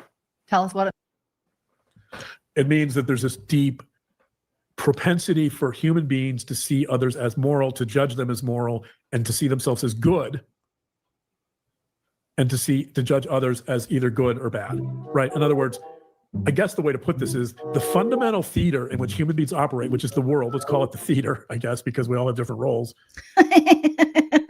John's so funny. Is a morality play. We live, most of us, because we put so much emphasis on morality, we essentially live in a morality play in our daily lives all the time. And this has to do with, you see this everywhere, right? People judging others, people gossiping, people spreading rumors. Like your wife does, like she did in the text messages, allegedly. Like she's so afraid that they're going to get out. That's my opinion. sounds like Chad Daybell's light or dark scale. I'm going to be honest. Well, see, I don't know the reference there because I didn't follow that case. I know a lot of you guys did, but she said it sounds like Chad Daybell's light or dark scale, to be honest. That's part of this. That's right. That's part of this. You know, the case she put on the map, her case that she had to have Lori Hellis's book fact checked. She wanted to make sure she didn't steal from Lauren, the queen of that case, allegedly. You're either good or you're bad. So let's get back to Brad Pitt. Oh God, no. Boo. No more of your boyfriend. We're boyfriended out. No. Oh my God, you guys, I can't do Brad Pitt. I can't. It's almost 1 a.m. I think I'm going to call it. We're almost through this though. We just got a little bit of time left. And I also rewound it on accident because I can't. Not Brad. Not today. I've had enough Brad. Okay. For a damn lifetime. Not a Lifetime movie, but my lifetime. I've had enough. I'm not doing it. Oh, you guys. Wow. Well, almost 3 hours in. Okay. We'll pick up tomorrow. We'll pick up where we left off. I also do want to listen to this Grayson interview.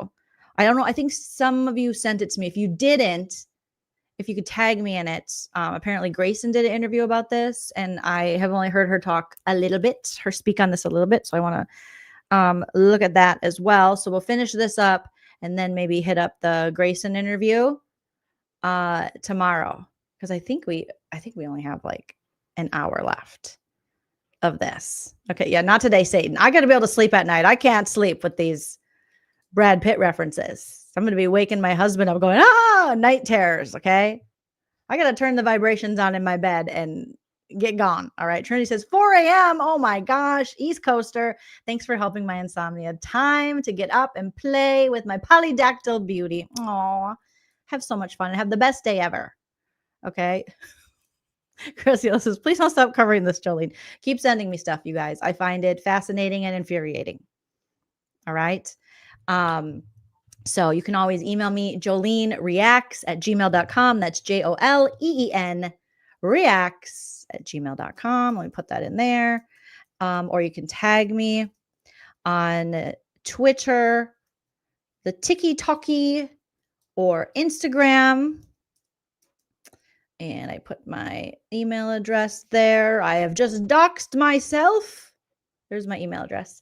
And you can send me anything you think I should take a look at. But oh boy, what a night, you guys. Don't forget to hit that like on your way out. You guys keep liking the video. It helps so much for us when we, in the YouTube algorithm, whatever.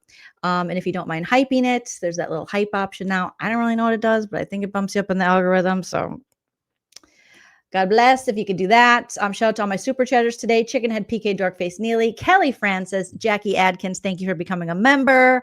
Everything Farley, thank you for the super chat. Lindsay, thank you so much. And I'm glad you like the Meredith Mark song. Shirley Graff Allen, thank you. Liz S. Welcome to all my new subscribers, and thank you for all my subscribers that have been with me for a while. I appreciate you guys so much. I will never weaponize you to go after someone because I'm mad that we got in a petty fight and I want to get the best of them. I promise. All right? I definitely promise. I'm so doxxed. So smash that like, leave a comment after the video posts. I'm going to keep posting edits of a lot of these longer videos into like short bites. So hopefully you guys enjoy that. I posted one of those today. But yeah, until tomorrow, until I see you again, always remember to enjoy yourself. It's later than you think. Bye.